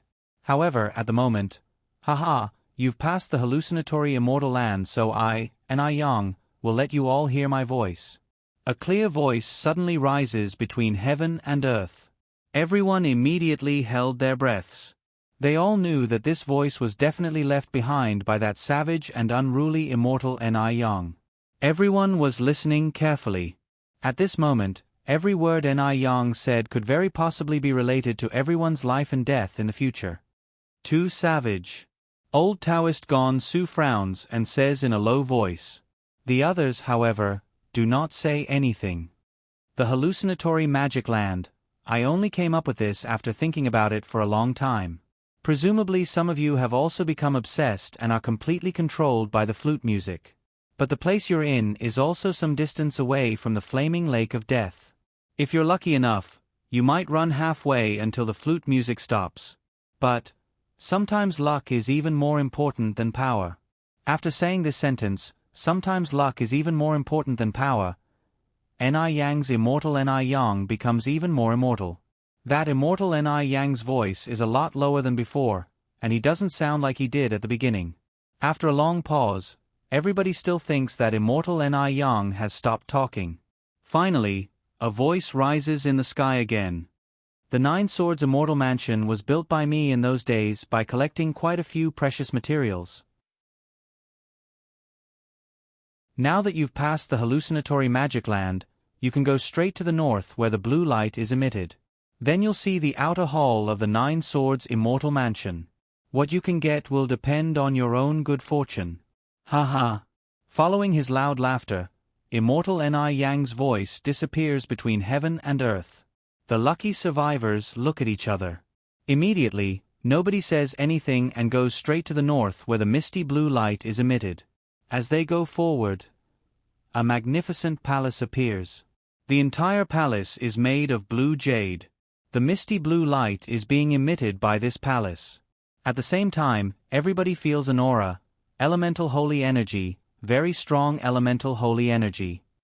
The eyes of old Taoist Gon Su, Reverend Yu Yen, Hualan and Hua can all blaze. If immortal elemental energy and devil elemental energy are advancements of elemental energy, elemental holy energy is an advancement of worldly holy energy. Generally, immortals and devils absorb elemental holy energy to practice. To loose immortals and loose devils, elemental holy energy is too exciting.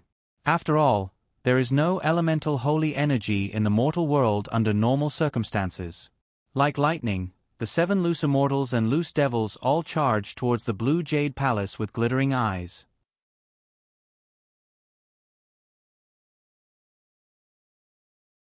Chapter 201. Old Taoist Gon Su, Gon Shan and Gon Ming, Reverend Yu Yen, Reverend Shui Ro, Hualan and Hua can all understand that this time they have really made a big profit.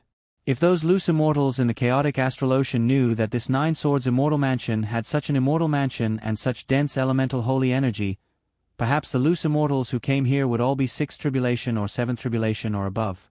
2nd tribulation and 3rd tribulation loose immortals like them are simply not qualified to enter such a treasured place. After all, loose immortals are divided into different levels. Generally, only those who have reached the 4th tribulation are considered to be in the same level. After all, 4th tribulation loose immortals are equivalent to level 1 immortals and have many immortal-like magic abilities, such as teleportation and the ability to forge immortal weapons. These are only the fundamental differences. However, Third Tribulation and Second Tribulation loose immortals are simply unable to do so. Only on the Tanglong continent, where Xiationists dominate, Old Taoist Gonsu and the others are worshipped by those Xiationists and respected by those schools. However, in the chaotic Astral Ocean, those Fourth Tribulation loose immortals do not think highly of them and even do not approve of them. This time they were able to come here for two reasons. First, the news about the Nine Swords Immortal Mansion has only spread among the top figures in the north of the chaotic Astral Ocean. Second, only the members of those schools in the Panglai Immortal Region and the Purple Flame Devilish Dungeon know about this news. They have only told the members of their own schools on the Tanglong continent. As for those formidable loose immortals, they simply do not know about this news. Lucky. Old Taoist Gonsu and the others all sigh in their hearts about their luck to be able to enter such a blessed place. Judging from the aura of this immortal mansion in front of them, this Nine Swords Immortal Mansion was definitely not built by ordinary immortals. It was most likely built by a great golden immortal, who represents the highest status in the minds of loose immortals. If I absorb elemental holy energy to practice, my loose immortal body will definitely become even more condensed and refined. I'll definitely reach the Fourth Tribulation loose immortal level even faster. Old Taoist Gonsu is excited in his heart. With elemental holy energy, it'll definitely be easier for me to overcome the loose immortal tribulation. Thinking of the terror of the loose immortal tribulation, Old Taoist Gonsu's heart cannot help trembling. The first and second loose immortal tribulations were very easy for him, but the third one makes him feel as if he has to undergo the 9-9 heaven tribulation again. According to legend, the loose immortal tribulation starts from the Fourth Tribulation onwards. Tribulation is tribulation. The further one progressed, the more terrifying it became. If Old Taoist Gonsu continues to practice like this, he will not have any confidence in overcoming the fourth heavenly tribulation without any lucky encounters. This is probably the reason why so many loose immortal experts have entered the chaotic Astral Ocean. After all, the chaotic Astral Ocean has many rare heavenly treasures. Many of the treasures were even found in the immortal realm. For example, a certain place in the chaotic Astral Ocean also had elemental spirit chi. It wasn't something that ordinary loose immortals could occupy. The loose immortal who occupied it was at least an 8th or 10th tribulation loose immortal. They were loose immortals with 2 or 3 tribulations, so they could only dream of occupying such a treasured land. Humph, these 7 fellas, loose immortals and loose devils, have all gone crazy after discovering this so-called elemental holy energy. They don't look like senior experts at all. Seeing the 7 loose immortals and loose devils rushing over, Ida says so. Reverend Yen Su however says, elemental holy energy, Ida, do you know what elemental holy energy is? Ida is startled. Only when he heard those ecstatic loose immortals and loose devils exclaim uncontrollably just now did he know that the aura which made people feel extremely comfortable was elemental holy energy. As for what elemental holy energy is, he really does not know. Ida, you at least know about natural holy energy, don't you? Reverend Yen Su asks in reply. Of course. Natural holy energy is extremely important and fundamental to our practice, no matter if we're Xiaxianists, Xiamoists or Zuyoists. What's the matter? Why do you ask this? Ida looks at Reverend Yen Su and says. Reverend Yen Su says smilingly, natural holy energy is to us what elemental holy energy is to immortals and devils. Boring. Azure Dragon's voice rises. At the moment, he is walking towards the Green Jade Palace together with the 3 yellow-clad men behind him. Qin Yu and Li Er, however, look at Azure Dragon.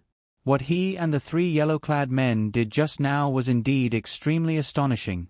Relying on a mysterious formation and some kind of magic treasure, the 3 yellow-clad men unexpectedly healed more than half of Azure Dragon's broken leg bone. The Dragon Clan has a profound foundation. Some miraculous magic treasures and moves are simply unimaginable to ordinary people. Moreover, the Golden Dragon Clan, which is the noblest clan in the Dragon Clan, even has hereditary memories so it can have some miraculous skills. Li Er says slowly beside Qin Yu. Hereditary memories? Qin Yu looks at Li Er in slight astonishment. Regarding the Dragon Clan, Qin Yu also did not know much about it. At most, he only understood it literally. This Dragon Clan is naturally a clan composed of many dragons. As for the rest, Qin Yu does not understand. Only when he saw Black Dragon Yen Mo did he confirm one thing. There are black dragons in the Dragon Clan and they are even more formidable than azure dragons. Is there a golden dragon in the Dragon Clan? Qin Yu does not know. But after hearing about hereditary memories, Qin Yu remembers Xiao He and Ho Fei. Xiao He and Ho Fei also have hereditary memories. Don't waste time, the black-haired old man says with a cold laugh. He then immediately goes straight for the Green Jade Palace.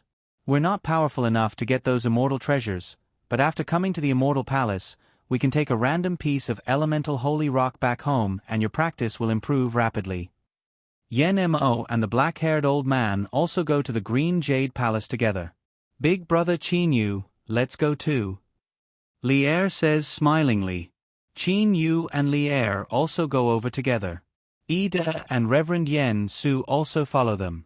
Ida, Reverend Yen Su, Azure Dragon and Yen Mo all vomit a terrifying amount of blood in the end because of that flute sound. They have even vomited quite a lot of blood from their hearts. The injury to them was really too great. But thanks to the effect of holy pills, their injuries have healed quite a bit. In the Immortal Palace, Ida and the others do not dare to have extravagant thoughts. After all, there are still 7 loose immortals and loose devils in front of them. They can only hope that those loose immortals and loose devils will remember the promise they made outside the gate of the Immortal Mansion at that time. In the Green Jade Palace, when Qin Yu and Li Er come to the outside of the palace side by side, those loose immortals and loose devils have already gone through the gate of the palace. The Green Jade Palace is very large. At first glance, it is at least several tens km in both length and width. It is simply comparable to a luxurious imperial palace. There are pavilions, terraces, and pagodas everywhere. If one took a closer look, the materials used for the carvings were at least top-grade crystals. What's this gate made of? Qin Yu looks at those 2 huge dark golden gates and asks doubtfully. Li Er observes carefully for a while then says, "This kind of material shouldn't exist in the mortal world. According to some information in my clan, the material used for this gate should be some kind of or from the immortal world. Even in the immortal world, it should be extremely precious, comparable to middle-grade elemental holy rock." Elemental holy rock? What's that? Qin Yu asks doubtfully. Li Er says smilingly, "Elemental holy rock is a crystal used to store elemental holy energy. Generally, immortals and devils rely on elemental holy rock to practice. Absorbing the energy in elemental holy rock to practice is much faster than absorbing elemental holy energy from nature." Qin Yu understands in his heart. Li Er leads Qin Yu through the gates and points to various parts of the front hall. "Big brother Qin Yu, look. The entire palace is made of green jade. Look carefully. The places where the walls intersect, and even the jade pillars of the palace, are all connected together. They are all one." Qin Yu takes a closer look. Indeed, this is the case. The entire palace, whether it is the jade pillars or the steps, is completely connected together. None of it exists alone. If my guess is correct, this green jade palace should have been carved from a rarely seen and enormous piece of elemental holy ore. Li Er judged. Qin Yu is shocked. "Li Er, you say, this huge palace, is completely carved from a huge piece of elemental holy ore?" Qin Yu finds it a bit hard to believe. Li Er nods and says, "Yes, but this is really big, so big that it makes me surprised. Such a huge piece of elemental holy ore, look carefully. The walls all have the same color. This shows that this is a very high-quality piece of elemental holy ore." Elemental holy ore, what is it? Qin Yu asks doubtfully. Li Er answers, "Elemental holy ore is not so easy to mine. When a vein of elemental holy ore is mined, it is usually first mined out pieces of elemental holy ore. Then some of the impurities in the elemental holy ore are removed, leaving behind the most essential part, which is the elemental holy ore. Qin Yu understands. Haha, isn't this like iron ore and iron? If you want to make iron, you have to make it from iron ore. Li Er frowns and says, however, ordinary elemental holy ore has a lot of impurities, and is generally not pure. Look carefully. This piece of elemental holy ore, which is used to carve this entire green jade palace, has frighteningly few impurities. It can be said that if such a huge piece of elemental holy ore is really made, at least half the volume of elemental holy ore can be made. The ratio is too high. Even the crystals used to forge holy weapons will be much smaller in volume after the impurities are removed. The highest quality elemental holy ore can still be found in a vein of elemental holy ore, but for such a huge piece of elemental holy ore, and such a high-quality one at that, even in the immortal world, perhaps it's hard to find such a huge piece of elemental holy ore in 10,000 veins of elemental holy ore. Li Er seems to know some things about the immortal world. Qin Yu gives a smile. Looks like this immortal Ni Yang status in the immortal world is still very high. Yes, very high, it should be very high. Li Er says with a nod. Good heavens, elemental holy ore. The walls of the entire palace are unexpectedly made entirely of elemental holy ore. Even the jade pillars, tables and stools are all made of elemental holy ore.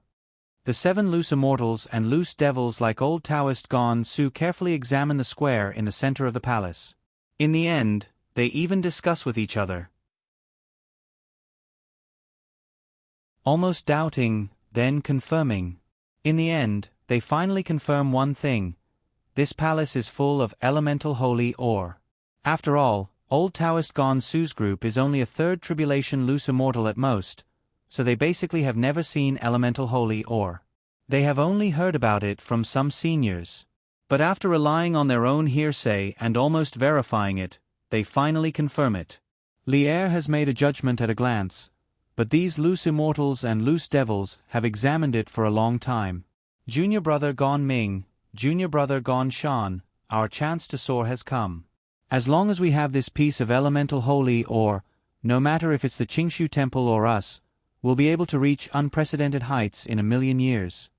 Old Taoist Gon Su says to his 2 junior brothers via holy sense communication. At the moment, Gon Ming and Gon Shan, who look honest, are also excited inside. Senior brother, let's risk it. No matter what, even if we don't want anything else, we'll at least take some of this elemental holy ore with us. We don't need a lot. There are so many tables and stools in this huge square. We only need 3 to 5 tables. Gon Ming also says via holy sense communication. Their eyes are red. Not only old Taoist Gon Su and his 2 junior brothers, but also Reverend Yu Yen and Reverend Shui Ro. Hua Lan and Hua Kan's eyes have also turned red. They all talk to each other via holy sense communication. At the moment, Qin Yu, Azure Dragon and the others have also entered the huge square. Yen Lang, it's elemental holy ore. But it should be elemental holy ore. Because its purity is extremely high, it can be used as elemental holy ore. A yellow-clad man surveys the ground for a while, then says to Azure Dragon in a low voice.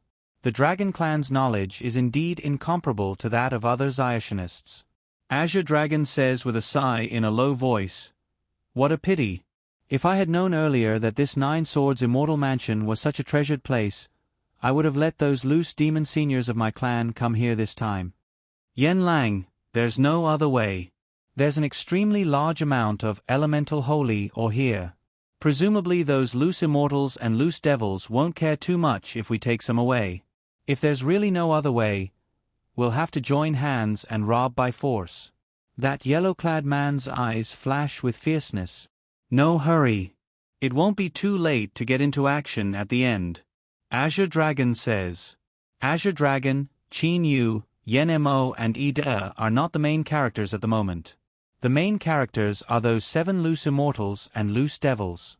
At the moment, the 7 loose immortals and loose devils are completely shocked by the fact that this huge palace is made up entirely of elemental holy ore. These 7 people cannot tell elemental holy ore apart. Perhaps they simply do not know what elemental holy ore is. Everybody, now we all know how precious this palace is. We've only just reached the third tribulation level. Those loose immortals, loose devils and loose demons in the chaotic astral ocean simply don't approve of us. And the almost limitless amount of elemental holy ore in this palace is our chance. Old Taoist Gon Su looks at the other several loose immortals and loose devils and says slowly, Reverend Shui Ro, Reverend Yu Yen, Hua Lan and Hua can all look at him and listen carefully. For us, there's really too much elemental holy ore here. Moreover, as far as I know, the spatial rings of our mortal world simply can't store immortal treasures. There are so many tables and stools here. Let's take some of them back, shall we? Old Taoist Gon Su says smilingly. These arrogant loose immortals and loose devils are now ready to take others' tables and stools.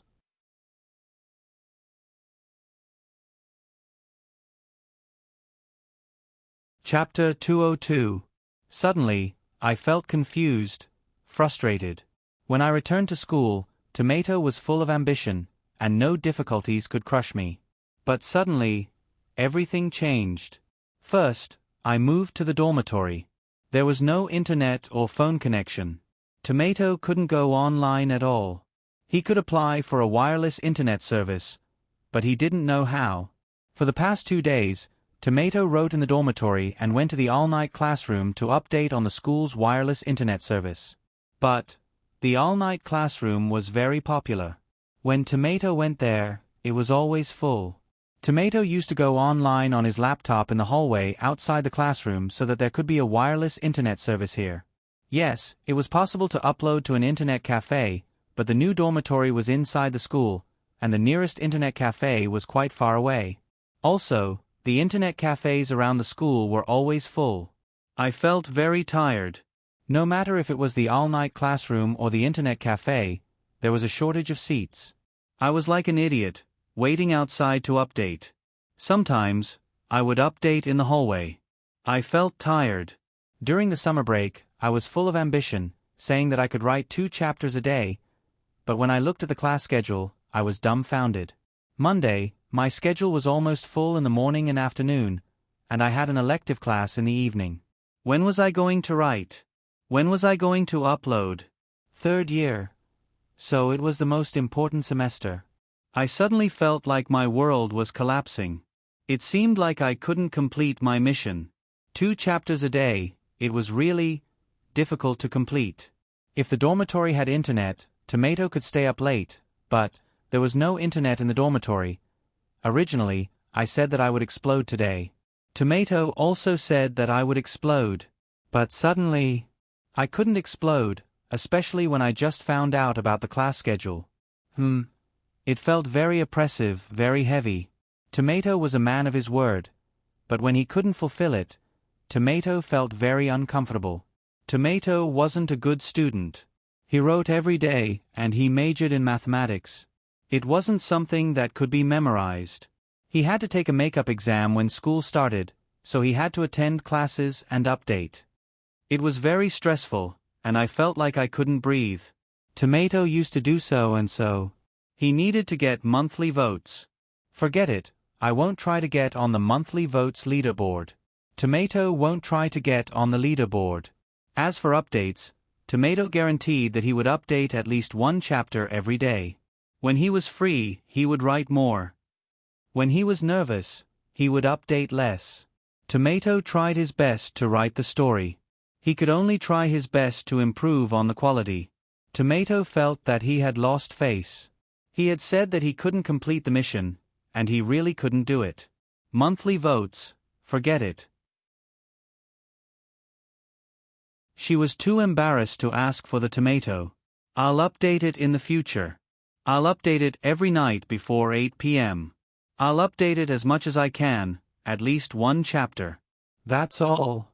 As for the rest, Tomato didn't want to say anything else. Shameless. Shameless. If you want to scold Tomato, then scold Tomato. Tomato, September 2nd in the all-night classroom.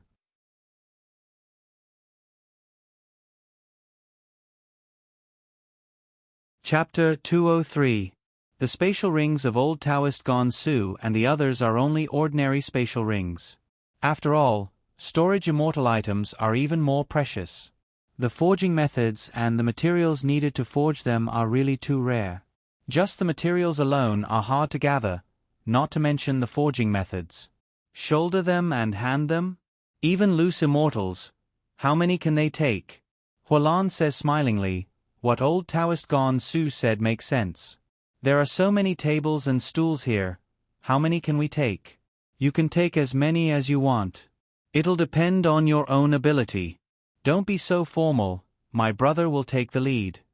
After saying, Hualan and Hua can take the lead and run towards the nearest table made of elemental holy ore. Old Taoist Gonsu and his two junior brothers exchange a look, then also run towards those elemental holy ore tables. Reverend Shui Rou and Reverend Yu Yen even run extremely fast towards those tables made of elemental holy ore. Seeing this scene, Li Er covers her mouth and laughs. What are you laughing at, Li Er? Qin Yu says doubtfully. These elemental holy ore are indeed very precious to loose immortals, so it's very normal for them to do this. Even though they've somewhat lost their status as loose immortals and loose devils, but, compared to such treasures, it's pardonable for them to do this. It's not worth laughing at, is it? Li Er says to Qin Yu with a faint smile, just watch. Watch what? Qin Yu is startled. Li Er pouts with her mouth. Qin Yu looks at those loose immortals and loose devils. As soon as he sees them, Qin Yu also bursts out laughing. All of them puff out their cheeks and exert their utmost strength. The immortal elemental energy in their bodies is agitated. Old Taoist Gonsu and the other experts use all the energy in their bodies to try to pull up those tables. However, no matter how much energy they use, they are unable to move the tables in the slightest, as if they have taken root. The power of a third tribulation loose immortal, how great is that power? Not only old Taoist Gonsu, his two junior brothers, Reverend Yu Yen, Hualan and Huacan, but even Reverend Shui Rou's fair face also slightly reddens at the moment. Perhaps because she is a woman, she has not exerted so much strength with both hands like old Taoist Gonsu and the other experts. She only uses her immortal elemental energy with one hand to lift the tables. Wang, a faint golden light appears on the surface of every part of the palace's walls, jade pillars, tables and stone benches. Old Taoist Gonsu and the others all tremble as if they have been struck by lightning. They are then sent flying several tens meters backwards and fall heavily on the ground. It's a restrictive spell. Qin Yu's eyes lit up. Big brother Qin Yu, do you understand? Li Er said with a smile. Qin Yu asked doubtfully, Li Er, you already knew?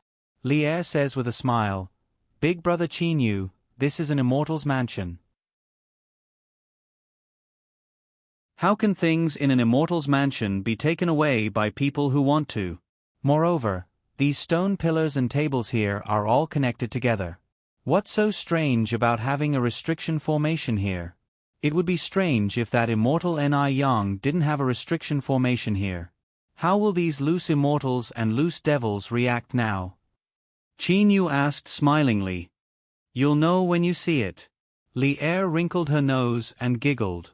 Old Taoist Gonsu and the others look at each other in dismay.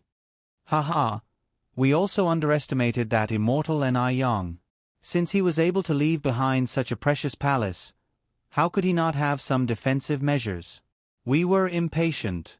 Old Taoist Gonsu said with a loud self-deprecating laugh. The others also calmed down. These loose immortals and loose devils could still feel the terrifying energy of the restrictive spell just now. Big brother, when that immortal Ni Yang told us to come to this palace, he must have left some treasures for us. Otherwise, why would he have let us look at this palace and not get anything? Perhaps the treasures that immortal Ni Yang left behind are much more precious than these tables and benches. Huacan said via holy sense communication. Hualan's heart skipped a beat. He also said via holy sense communication, You're right, second brother. Even the entire palace is made of elemental holy rock. Given such a big investment, the treasures that immortal Ni Yang left behind in his immortal mansion definitely can't be compared with these elemental holy rock. Let's quickly go to the main hall to have a look. At the moment, everybody is still in the square and has not gone to the main hall to have a look.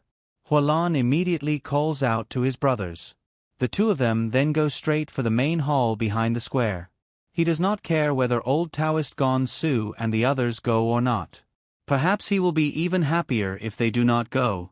Old Taoist Gon Su and his two junior brothers, Reverend Yu Yen and Reverend Shui Ro, are not fools.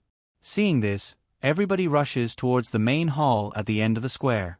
As for Qin Yu, Azure Dragon Yen Lang, Yen Mo and the others, they naturally follow these loose immortals and loose devils closely. The square is very large. The main hall is only at the end of the square. At the end of the hall, there is a huge flower bed in front of the main hall. The flower bed gives off an aura that refreshes the mind and refreshes the mind. Even the loose immortals feel their power slowly increase when they absorb that aura. Good treasures. The 7 loose immortals and loose devils are extremely shocked in their hearts. Loose immortals are so powerful, but just absorbing the aura of those flowers and plants can make their power slowly increase. If these flowers and plants are picked and casually refined, the medicinal pills refined from them will be terrifyingly powerful. The wind moves. The 7 loose immortals and loose devils rush towards the flower bed almost at the same time. Those stone tables made of elemental holy or are connected to the ground and their surfaces are covered with a huge restrictive spell so they cannot take them. But these holy flowers and immortal grasses should be easier to pick. Bang! The 7 loose immortals and loose devils bump into the restrictive spell on the surface of the flower bed one after another as if they have run headfirst into a wall. The 7 of them land on the ground and look angrily at the flower bed. Restrictive spell, who is this immortal Yang after all? Not to mention the tables and stools, he even put restrictive spells on the periphery of the flowers and plants. What kind of immortal is he? We risked our lives to come in here, but he can't even take some flowers, plants, tables and stools back? Hualan is furious. The other loose immortals and loose devils are also furious in their hearts. The first time is fine, but the second time is still a restrictive spell. How can they not be furious when they see treasures and are blocked by restrictive spells? The most important thing is that these loose immortals simply have no hope of breaking Immortal Ni Yang's restrictive spell. Just now they collided with it, but they have already felt the surging energy of that restrictive spell. They and Immortal Ni Yang are like ants and a giant. The gap between them and Immortal Ni Yang is so large that it has already reached an insurmountable level. That rockery is unexpectedly not blue. Qin Yu and Li Er, who have come up from behind, say with a smile. Li Er also sees a rockery not far from the flower bed at the edge of the square. The rockery is made of crystals of several different colors. The rockery also emits astonishing elemental holy aura. Obviously, the crystals in the rockery are much denser than those elemental holy ore. The crystals in the rockery are all elemental holy ore and their grades are not low. This Immortal Ni Yang is really generous. Li Er exclaims in admiration. Oh, miss, you even know about elemental holy ore? The black-haired old man from the Inue Palace comes up and asks indifferently. Li Er takes a look at the black-haired old man and gives an indifferent smile. My uncle once told me a lot of things, so it's not strange that I know about these things. As far as I know, most of the people in the Inue Palace are women and very few men. It's really rare for a man like you to take on such an important task and come to this 9 Swords immortal mansion. My uncle once warned me, if a man comes to the Inue Palace, I'd better be careful because this person is neither yin nor yang. The black-haired old man is startled. Killing intent suddenly bursts out in his eyes. But after a while, the killing intent in his eyes completely vanishes. That loose immortal from the Stellar Tower is really formidable. After saying so, he walks away. The rockery, that aura naturally cannot escape the keen senses of the 7 loose immortals. However, the result is lamentable. There are even restrictive spells around the rockery. Restrictive spells.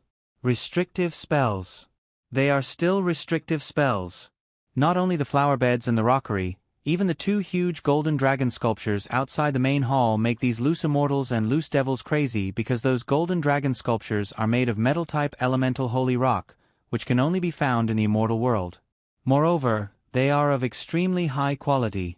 Various kinds of sculptures, various kinds of ornaments, even a stalk of flower. All of them are treasures of the immortal world, but they are all protected by restrictive spells. Like I said, that immortal Ni Yang has set up so many restrictive spells. Isn't he tired? Reverend Yu Yen is a Xiaxionist, but his fiery temper cannot be restrained at the moment. He is about to go crazy. Old Taoist Gon Su's face also looks bitter. Reverend Shui Ro also frowns deeply. All of the loose immortals and loose devils have been angered to the point of going crazy by that immortal Ni Yang.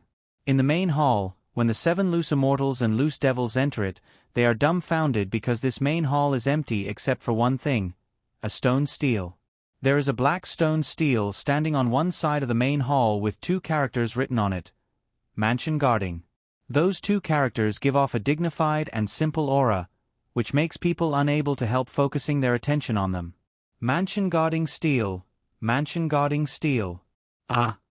Old Taoist Gon Su suddenly opens his eyes wide.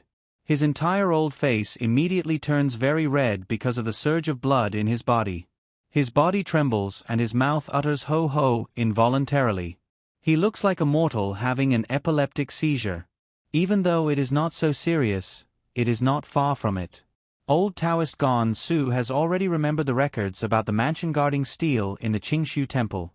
As soon as he thinks of those records, he is about to go crazy.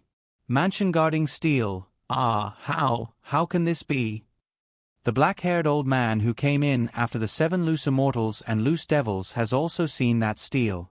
At the moment, his expression is basically no better than old Taoist Gon Su's.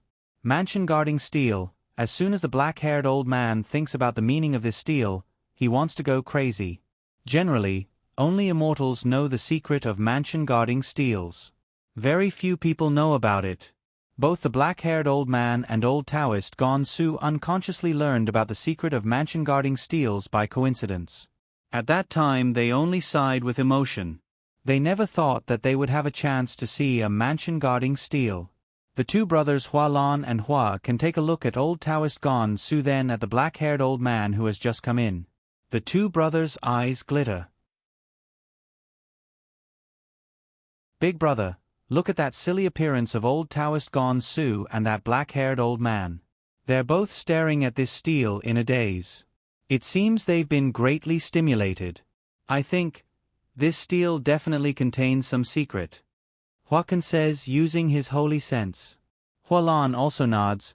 Even the elemental holy rock just now didn't make old Taoist Gon Su lose his composure like this. Being able to make a 3rd tribulation loose immortal lose his composure like this, even to this extent, the secret in this stele is definitely not small. No matter what, we must get hold of this stele first. Yes, get hold of it. Huakan has also made up his mind.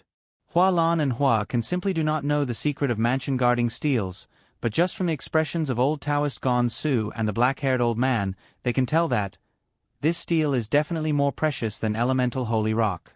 Even though they do not know why this stele is precious, getting hold of it first is absolutely right.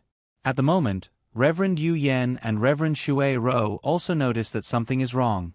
Given their experience, how can they not see how shocked old Taoist Gon Su and that black-haired old man are? In addition, Hua Lan and Hua Kan are exchanging glances with each other, their eyes glittering strangely. Sometimes they even look at that stele. Reverend Shui Ro, this stele is definitely a treasure, and an extraordinary one at that. Even though I don't know why it's precious, we must not let it fall into other people's hands. I suggest that the 2 of us join forces. Reverend Yu Yen is hot-tempered, but he is not stupid.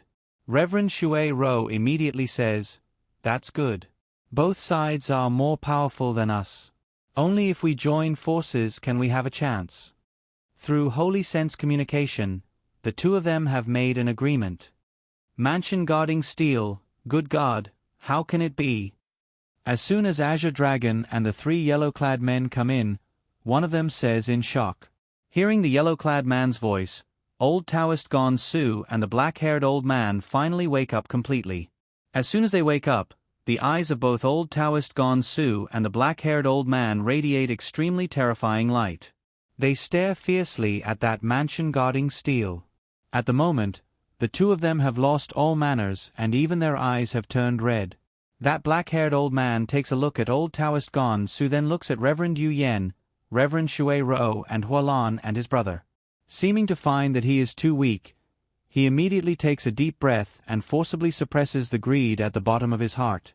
Tell me, what treasure is this mansion guarding steel? If you don't, I'll kill you. With a movement of his body, Reverend Yu Yen arrives in front of the black-haired old man. The black-haired old man is startled.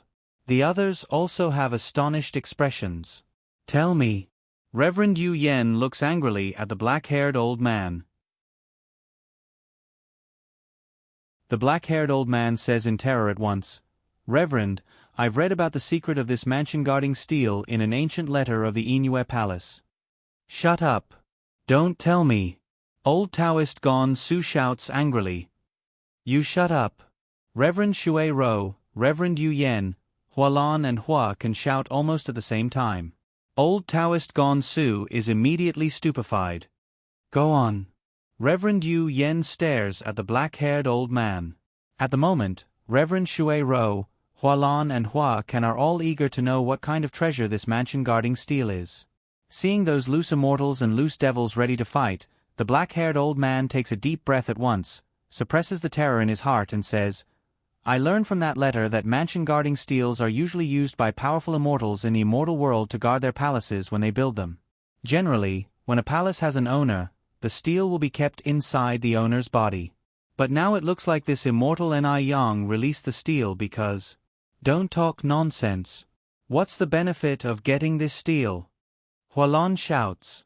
The black-haired old man says in terror at once. Once someone refines this mansion guarding steel, it means he can completely control the entire immortal palace.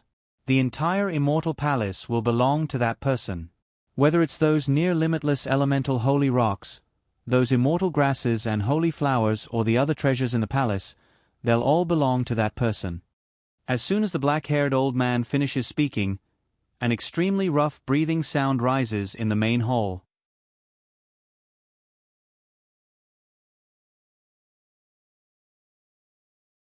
Chapter 204.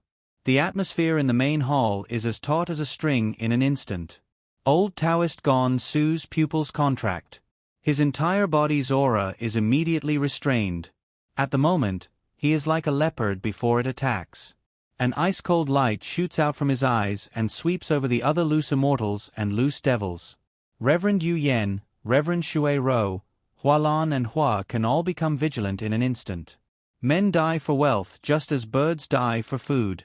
To these loose immortals and loose devils who have not yet undergone the fourth tribulation, a piece of elemental holy rock is already enough to excite them.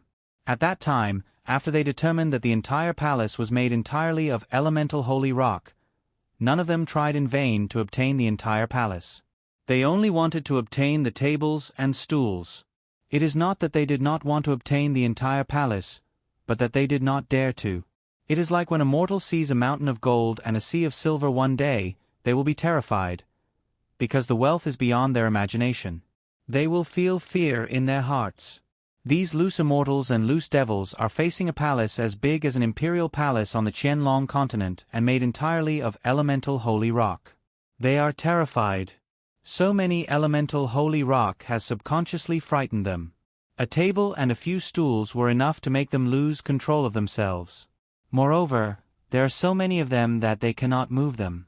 However, because of the appearance of the mansion guarding steel, the palace, which they originally thought could not be moved, can now be completely possessed. Completely possessed. A huge amount of elemental holy rock, various kinds of precious decorations, various kinds of rockeries, various kinds of carved buildings, various kinds of immortal herbs and ganodermas can be completely possessed. Not to mention anything else, such a large amount of elemental holy rock alone can make their power advance by leaps and bounds. This alone is enough to drive them crazy. Ha ha. Old Taoist Gon Su, you're really insidious. You knew the wonderful use of this mansion guarding steel, but you didn't say anything. Could it be you want to monopolize the entire immortal mansion? If you swallow all of these countless pieces of elemental holy rock, do you think you have such a big stomach? Huakan says with a cold laugh. In the main hall, old Taoist Gon Su and his two junior brothers are standing on one side. Hua Lan and Hua Kan are together. Reverend Shui Rou and Reverend Yu Yen are standing relatively close to them. Obviously, these 7 loose immortals and loose devils are naturally divided into 3 big powers. Old Taoist Gon Su says with a cold laugh, "You're unexpectedly talking about me, you. I think now you want to obtain this mansion guarding steel more than anybody else. But it's not that easy to forge a mansion guarding steel. Do you think you have a chance?" Meanwhile, Reverend Shui Rou, Reverend Yu Yen, no matter what, we absolutely cannot let this mansion guarding steel fall into the hands of demons. Let's join forces to kill Hua Lan and his brother first. What do you say? This old Taoist Gon Su is talking to Reverend Shui Rou and Reverend Yu Yen through holy sense communication. Haha. Old Taoist Gon Su, I'm a devil? Humph, you hypocritical villain, perhaps you're even more cunning than a devil like me. Even if my brother and I can't get the mansion guarding steel, your Qingshu temple won't be able to get it either. Hua Lan says wildly. At the same time, Hua Lan says to Reverend Yu Yen and Reverend Shui Rou through holy sense communication, Reverend Yu Yen, Reverend Shui Rou, we also know about the affairs of the Xiaxianists on the Tanglong continent. The Qingshu temple has always been at the top and thinks that it's extraordinary, but in fact it's just a whore building a monument to its chastity. Our Xiumo school has always looked down on it. This mansion guarding steel must not be obtained by them. Once they obtain it, your Lanyong school and Xiang school will probably be suppressed even more. Reverend Yu Yen and Reverend Shui Rou exchange a look.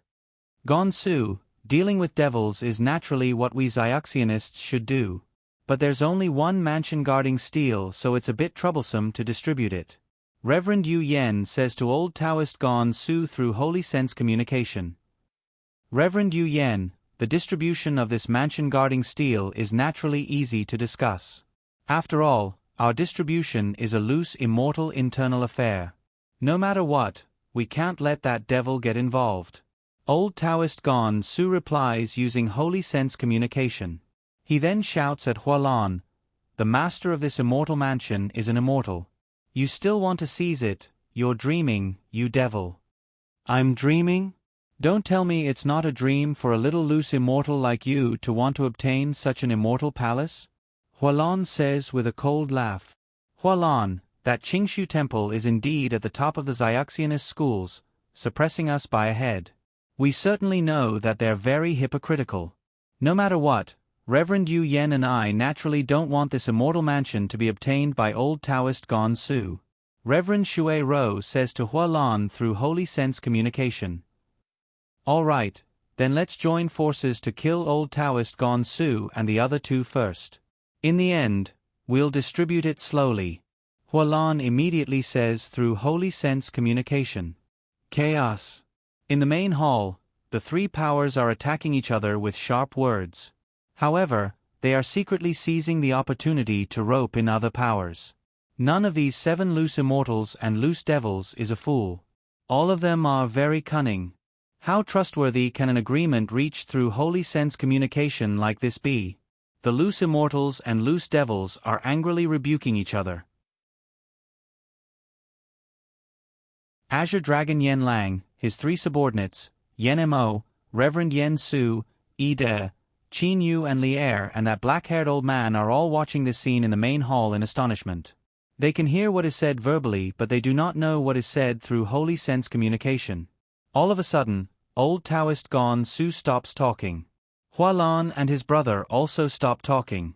Old Taoist Gon Su suddenly turns his head and scolds Qin Yu, Azure Dragon Yen Lang, Yen Mo and the others, who are watching on one side, get lost. Azure Dragon, Reverend Yen Su, Yi De, Qin Yu and the others are startled. At the moment, Hua Lan also stands on old Taoist Gon Su's side. All of you, listen up. From now on, nobody is allowed to enter this main hall. Anyone who enters will be killed without exception, no matter who they are. Yen Su, you're not allowed to enter either. Old Taoist Gon Su shouts at Reverend Yen Su. Yes, Grand Uncle Master. Reverend Yen Su says respectfully. Azure Dragon and the 3 yellow-clad men behind him exchange a look. He then says with an indifferent smile, "All right, we also know our limits. This mansion-guarding steel is precious, but it's useless if we lose our lives to obtain it. We'll go out right away." After saying so, Azure Dragon leads the 3 yellow-clad men out of the main hall smilingly. Everybody, remember the oaths and promises you made outside the immortal mansion at that time. Ida says smilingly while licking his lips. He then turns around and strides out of the main hall very straightforwardly. Yen Mo takes a look at the loose immortals and loose devils, then also leaves silently. "Big brother Qin Yu, let's go too," Li Er says while pulling Qin Yu's hand. Qin Yu frowns. In order to enter the 9 Swords Immortal Mansion, Qin Yu has indeed put in a lot of effort along the way, whether it was to snatch the 8th Jade Sword, enter the wilderness to search for the 9th Jade Sword and enter this immortal mansion. However, now that he has seen the mansion-guarding steel, he is forced to give up. Qin Yu knows the difference in power, so he can only take a deep breath and give everybody a smile. He then holds Li Er's hand in a reverse grip and smiles at Li Er. The 2 of them then go out of the palace in this way. The black-haired old man stares at that mansion-guarding steel, his eyes blazing. But when he sees those loose immortals and loose devils, he has no choice but to give up in the end. Outside the main hall, Azure Dragon, the 3 yellow-clad men, the black-haired old man, Yen Mo, Ida and Reverend Yen Su are all watching the inside of the main hall from not far away. They also want to see what these loose immortals and loose devils are going to do. However, Qin Yu and Li Er have already left. They go into a small garden in the palace of the immortal mansion. Spring water is floating in the air. Every drop of water is sparkling and translucent like pearls. Qin Yu and Li Er are sitting on a bench beside the spring. Li Er, what's the matter with you? Qin Yu feels that Li Er is a bit different from before. Even though the 2 of them have not spoken many words of love, they have already approved of each other. When you like someone, you don't have to say, "I love you," at the beginning. If you say it too early, you will inevitably frighten the girl and it will have the opposite effect. On the contrary, when the feelings are strong enough, the 2 of them will know even if they don't say it. Some words of love, such as "I love you," are not for the other party to admit that they are lovers but for the feelings to be naturally revealed when the feelings are strong enough. At the moment, Li Er is frowning deeply, as if she has something very important on her mind. Faced with Qin Yu's inquiry, Li Er holds Qin Yu's hand very tightly. She then squeezes out a faint smile and says, "No, nothing. If there's something on your mind, just say it. Don't hide it in the bottom of your heart." Qin Yu feels very strange. She was fine when they just came out of the hallucinatory magic land. How come Li Er's mood seems to have become so unstable in just a short while? Faced with Qin Yu's inquiry, Li Er immediately says, "It's nothing. I'm just wondering about one thing." "Wondering about what?" Qin Yu continues to ask. Li Er purses her lips and ponders for a while before saying, "I'm wondering about that mansion guarding steel." "What's so strange about it?" Qin Yu asks back. Speaking of the mansion guarding steel, Qin Yu feels very helpless in his heart. Who doesn't want such a treasure? But Qin Yu also knows that his strength is too weak. Li Er shakes her head and says, "When I first saw it, I really thought it was a mansion guarding steel. But as far as I know, the aura of the mansion guarding steel is completely connected to the whole palace. The aura of this mansion guarding steel seems to be connected to the whole palace. I can feel it." Qin Yu frowns. Li Er shakes her head and firmly says, "That's just a means to confuse you. I have a special method to determine that even if you refine the mansion guarding steel, you can control part of the palace, but you absolutely can't control the whole palace." Qin Yu knows that Li Er has a special ability, so he immediately asks, "Li Er, what do you mean?" Li Er continues, "Big brother Qin Yu, let's not talk about other things. The hidden dragon continent has jade veins, right? And why do you ask this? Qin Yu asks back. Lier shakes her head and says, don't ask. Jade veins are so big. Generally, jade veins don't have jade soul essences. In other words, it is the most precious jade stone, the jade essence. Yes, of course. Qin Yu is very clear about this. A big jade vein naturally has its core, which is generally jade essence. But jade essence is very precious. Even those so-called precious gems on the market are not comparable to jade soul essences. Lier nods and says with a smile, Big Brother Qin Yu, in fact, elemental holy stone veins are the same. You mean, elemental holy stone veins also have soul essences? Qin Yu is surprised. Lier nods and says, yes, Big Brother Qin Yu. You see, such a big palace is made up of such a huge elemental holy ore. Such a huge elemental holy ore can only be found in 10,000 elemental holy ore veins, and such a huge elemental holy ore must be the core of the vein. If my guess is correct, when that immortal Ni Yang obtained such a huge elemental holy ore, this huge elemental holy ore should contain a piece of elemental holy essence. Qin Yu understands Lier's meaning. Such a huge elemental holy ore is very rare, because it is really too big and its quality is so good. It is very possible that this elemental holy ore contains elemental holy soul essence. Lier, so what if this elemental holy ore has a piece of elemental holy soul essence? Qin Yu still doesn't know what relationship this elemental holy soul essence has with the mansion guarding steel. Lier smiles brilliantly and says confidently, Big Brother Qin Yu, you don't know this. There are also palaces made up of elemental holy ore in the immortal world. And the core of these palaces is not mansion guarding steels, but that piece of elemental holy soul essence. Mansion guarding steels, firstly, are complicated to make. Secondly, only ordinary immortals and golden immortals use this method. In Lier's words, it is obvious that mansion guarding steels are of a relatively low level to control an entire palace. Lier continues, Big Brother Qin Yu, this palace was originally made up of a huge elemental holy ore. This piece of elemental holy soul essence is the core of this huge elemental holy ore. If you use a secret method to refine that piece of elemental holy soul essence, you can naturally control the entire palace. Moreover, the effect is much better than mansion guarding steels. I think this immortal Ni Yang won't abandon this piece of elemental holy soul essence and use a low-level mansion guarding steel instead. Lier speaks frankly with assurance as if she knows everything about the immortal world like the back of her hand. Qin Yu's eyes brighten. Lier, you mean? Yes, that mansion guarding steel was put there by immortal Ni Yang to tease those people. The core that really controls the entire palace is not the mansion guarding steel at all, but the piece of elemental holy soul essence. According to my guess, this piece of elemental holy soul essence should be somewhere in the palace. Lier's eyes glitter brilliantly. Lier, you're really awesome. Let's go and find the piece of elemental holy soul essence. Let's let them slowly fight for that mansion guarding steel there. Qin Yu is overjoyed in his heart. He pulls Lier and is about to start looking for the piece of elemental holy soul essence. Suddenly, boom. It is as if the earth is quaking and the mountains are shaking. Even Qin Yu and Lier can feel the terrifying sound and vibration clearly. In the main hall of the Green Jade Palace, the brutal fighting has finally begun.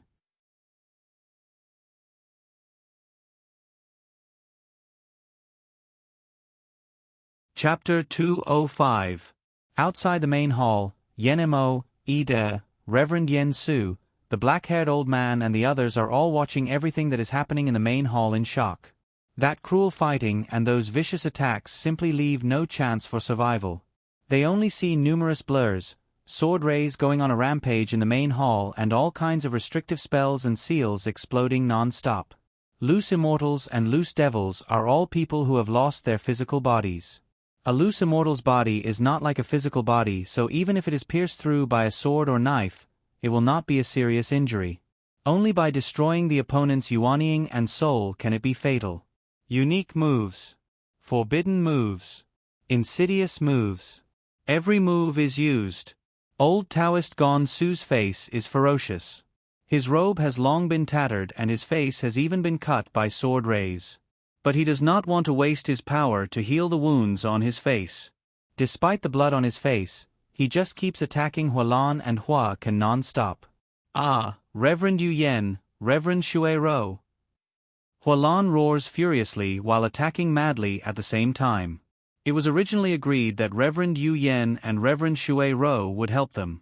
Who could have thought that in the end they would unexpectedly attack them directly?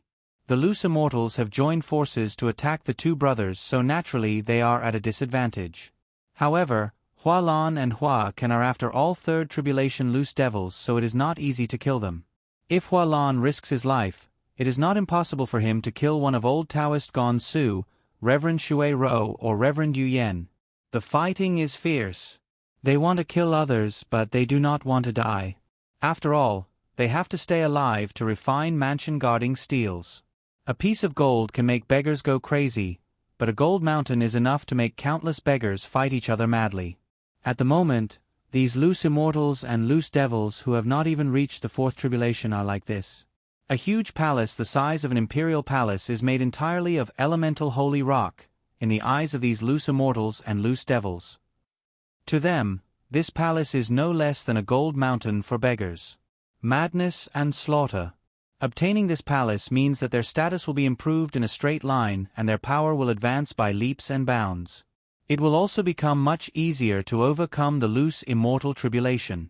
This palace represents their glorious future. It is very difficult for second tribulation and third tribulation loose immortals and loose devils, the lowest among loose immortals and loose devils, to become lofty beings among loose immortals and loose devils. With this palace, it will be much easier. You want to kill me? In your dreams. Hualan roars furiously. At the same time, he and his younger brother Hua Can charge at Old Taoist Gon Su in almost two curved lines. These two brothers were also proficient in joint attacks. Although the others were besieging them, the two brothers could still put up a fight if they worked together. Seeing this scene, Old Taoist Gon Su's eyes seemed to shoot out lightning. The two junior brothers behind him, Gon Ming and Gon Shan, soar into the sky with their flying swords. A golden character, Qing, appears in Old Taoist Gon Su's hand. He then throws a palm strike with a flip of his hand. The golden seal characters float in the air. With Old Taoist Gon Su's flying sword as the leader and Gon Ming's and Gon Shan's flying swords as the support, they turn into an area of sword silhouettes. The battle is very fierce, but these loose immortals and loose devils only have some external injuries. For loose immortals, external injuries are negligible. As for the real serious injuries, only Hua Can's Yuanying has been somewhat affected. Relying on the formation, Old Taoist Gon Su and his two brothers are barely equivalent to two third tribulation loose immortals. Reverend Shui Ro and Reverend Yu Yen are both third tribulation loose immortals. Their combined offensive power was equivalent to the offensive power of four third tribulation loose immortals. Hualan and Hua Can are also third tribulation loose devils. Defeating them is easy, but killing them is difficult. The meaning of defeating them is to make Hualan and Hua Can think that they are no match for them and run away. But, will a beggar run away when faced with a chance to obtain a golden mountain? No, because his eyes have already turned bloodshot. Hualan and Hua Can are already completely bloodshot. Old Taoist Gon Su, Reverend Yu Yen and Reverend Shui Ro are all bloodshot. None of them is willing to give up. They all attack each other like crazy, not giving up until they kill each other. This palace is such a precious treasure that even my dragon clan would go crazy for it, let alone these mere second tribulation and third tribulation loose immortals and loose devils. But if they keep fighting like this, when will there be an end? Azure Dragon says with a shake of his head. Yen Mo says with a cold laugh. Yen Lang, even though Hualan and Hua Can are on the weaker side, how can third tribulation loose devils be killed so easily? If they want to kill each other, if they're not careful, they can be killed by self-detonation. With this mansion guarding steel on one side, which one of them wants to die? No, their battle won't go on like this. The black-haired old man, however, says. In just a while, what the black-haired old man said has become a fact. In the blink of an eye, the 5 loose immortals finally join forces. Reverend Shui Rou uses a green ribbon to bind Hua Lan in an instant. Seeing this scene, Hua Lan is so frightened that he wants to break it. But this green ribbon is really too tough. Moreover, even if he disperses his loose immortal body, Yuanying will not be able to escape. This is because that green ribbon is aimed at Yuanying. 4 flying swords and several tens precious talisman seals. When the green ribbons bind Hua Lan, the 4 flying swords and several tens of precious talisman seals all attack Hua Lan at once. All of those several tens of precious talisman seals contain extremely powerful restrictive spells. Together with the attack of the 4 flying swords, Hua Lan's body is covered with a very powerful restrictive spell. They are too fast. So fast that Hua Can on one side simply has no time to help his big brother. An earth-shaking explosion is heard. At the last moment, Hua Lan, who knows he will die, unexpectedly self-detonates. A third tribulation loose devil self-detonates. A third tribulation loose devil is equivalent to a Deshang stage expert and is only a step away from a level 1 immortal. This explosion is too powerful. But the 5 loose immortals all use long-range attacks. With such a short distance, the self-detonation does not hurt anyone.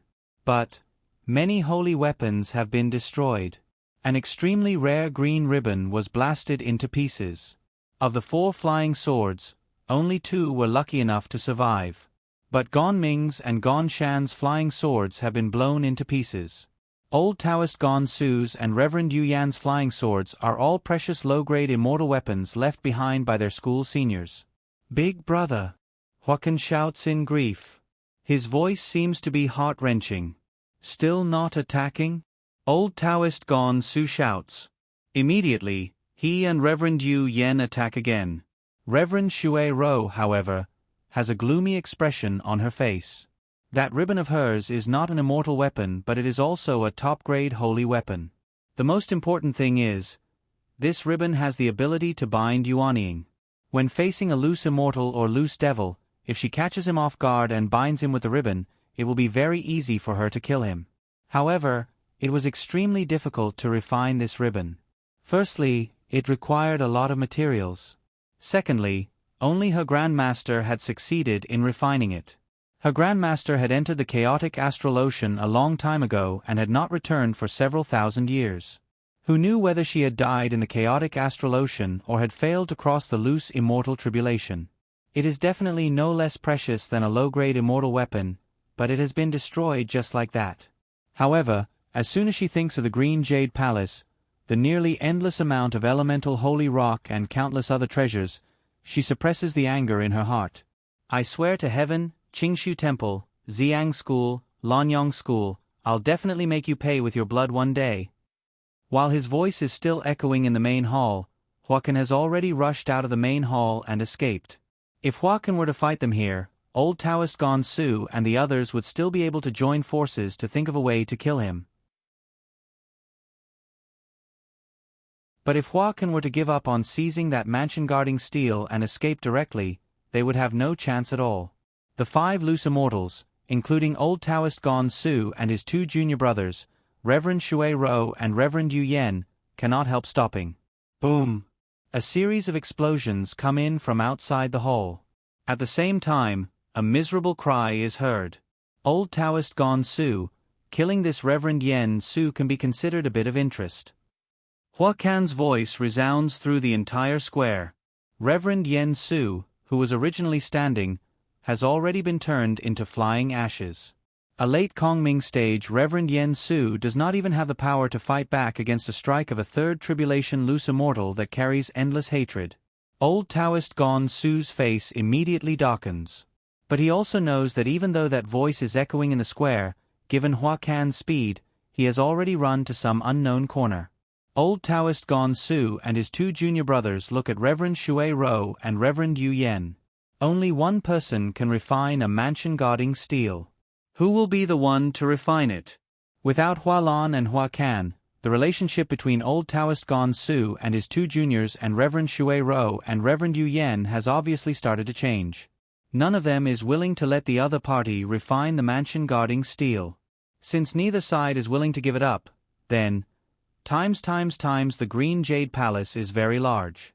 Moreover, Qin Yu's holy sense is basically unable to be used here.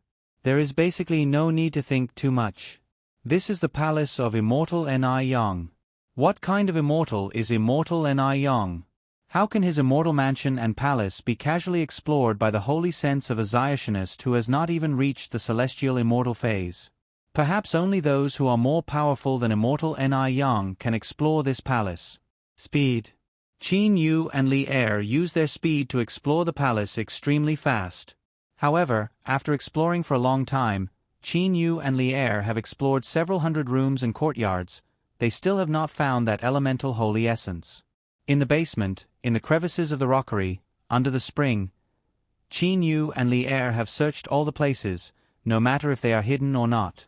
But the palace is very large, so Qin Yu and Li Er still have many places they have not visited. At the moment, Qin Yu and Li Er are moving extremely fast side by side. Li Er, could it be that immortal Ni Yang has put the elemental holy essence on himself? If so, we can't find it even if we look for it again. Qin Yu says to Li Er while shuttling extremely fast. Li Er says with a shake of her head, "No. Since immortal Ni Yang made that mansion guarding steel, even though he made fun of the people who entered the palace, I believe that since immortal Ni Yang left this palace behind, he must have also left the elemental holy essence. After all, he must have left something for the fated person.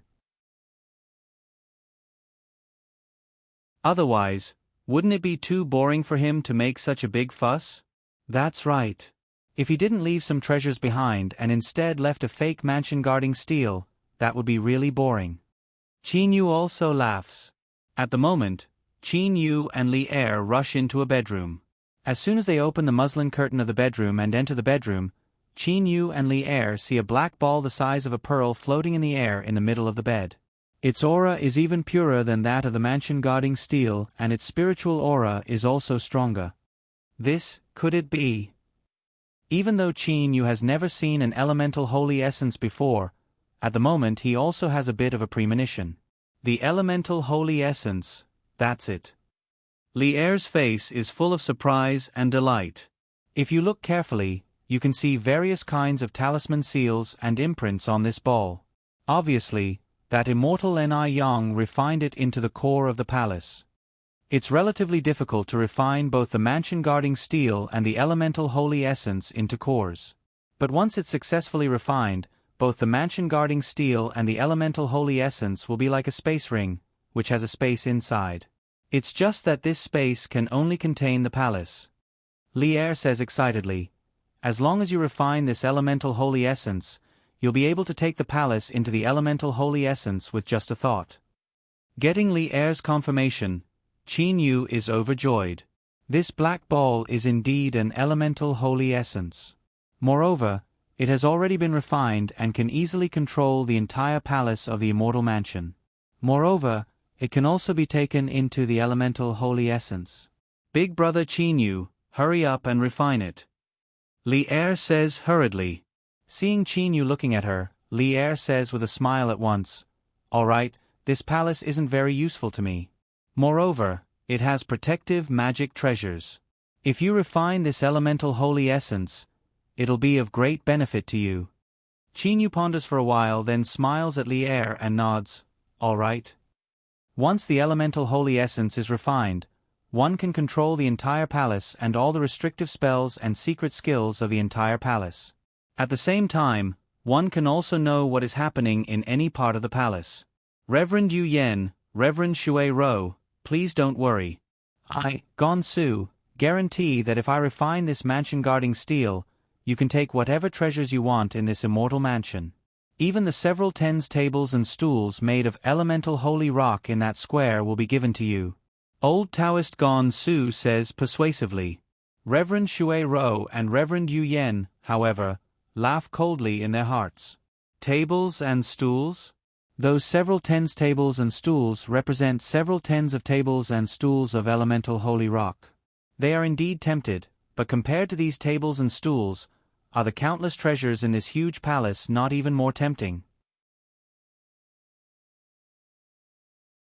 Old Taoist Gon Su's so-called, "You can take whatever you want," means that if old Taoist Gon Su refines the mansion guarding steel, as long as he is unwilling, how can they possibly take any treasures? After all, they have already tried the restrictive spells in this palace. Old Taoist Gon Su, I say, let's refine that mansion guarding steel. When the time comes, we'll give you all those tables and stools and you can take whatever treasures you want. What do you think? Reverend Yu Yen says to Old Taoist Gon Su in turn. Old Taoist Gon Su is startled, but in a while he becomes a bit annoyed. Humph. Seeing Old Taoist Gon Su like this, the hot-tempered Reverend Yu Yen cannot help giving a cold humph. They know that in the face of such a precious treasure, there is absolutely no chance of easing the tension. Reverend Yu Yen and Reverend Shui Ro talk through their holy senses for a while, then immediately prepare to get into action. However, when they are about to get into action, Old Taoist Gon Su suddenly feels his heart palpitate. Boom! A series of explosions rise beside Old Taoist Gon Su. He dodges at once, but as soon as he turns his head around, he discovers that his junior brother Gon Shan's Yuanying has already been seized and his soul has even been destroyed. The one who has caught Gon Shan Yuanying is none other than the black-haired old man. Haha, since you can't decide who will refine this mansion guarding steel, I'll help you refine it. As he talks, his voice changes from old to feminine and sweet. At the same time, his appearance changes greatly. Wearing a black gauze gown, his seductive body is partly visible. His seductive eyes sweep over everybody. Dame Yen Ji. Old Taoist Gon Su, Gon Ming, Reverend Shui Ro and Reverend Yu Yen all cry out in alarm. Dame Yen Ji is a super expert of the Inue Palace and a well-known great devil on the Tenglong continent. She likes to transform into a boy, a woman, an old man, a strong man and so on. She is called the 1,000 Transformation Demoness. But even now many people are not sure whether she is a man or a woman. It's just that when Dame Yen Ji meets other great devils, she mostly uses her current seductive woman appearance, so she is called Dame. Dame Yen Ji is a 4th Tribulation Loose Devil, which is equivalent to a level 1 devil. The move she used to kill Gon Shan just now was obviously teleportation. Now that Gon Shan is dead, Old Taoist Gon Su cannot use the formation, so 2nd Tribulation Loose Immortal Gon Ming is useless. Old Taoist Gon Su, Reverend Shui Ro and Reverend Yu Yen are only 3/3 Tribulation Loose Immortals, even though there is still Gon Ming. 3/3 Tribulation Loose Immortals are actually at a disadvantage against a 4th Tribulation Loose Devil, which is also a level 1 Loose Devil. This is because there is a clear threshold between the 3rd Tribulation and the 4th Tribulation. If there were 1 or 2 more Loose Immortals and Loose Devils, Dame Yen Ji would not have been certain of victory. Too bad, Hualan is dead, Huacan has escaped and Gon Shan has been killed. Looks like this time Dame Yen Ji is the Oriole behind the mantis stalking the cicada.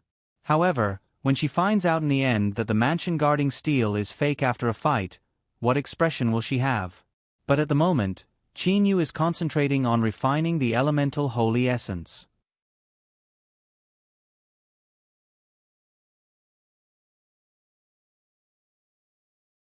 Chapter 206.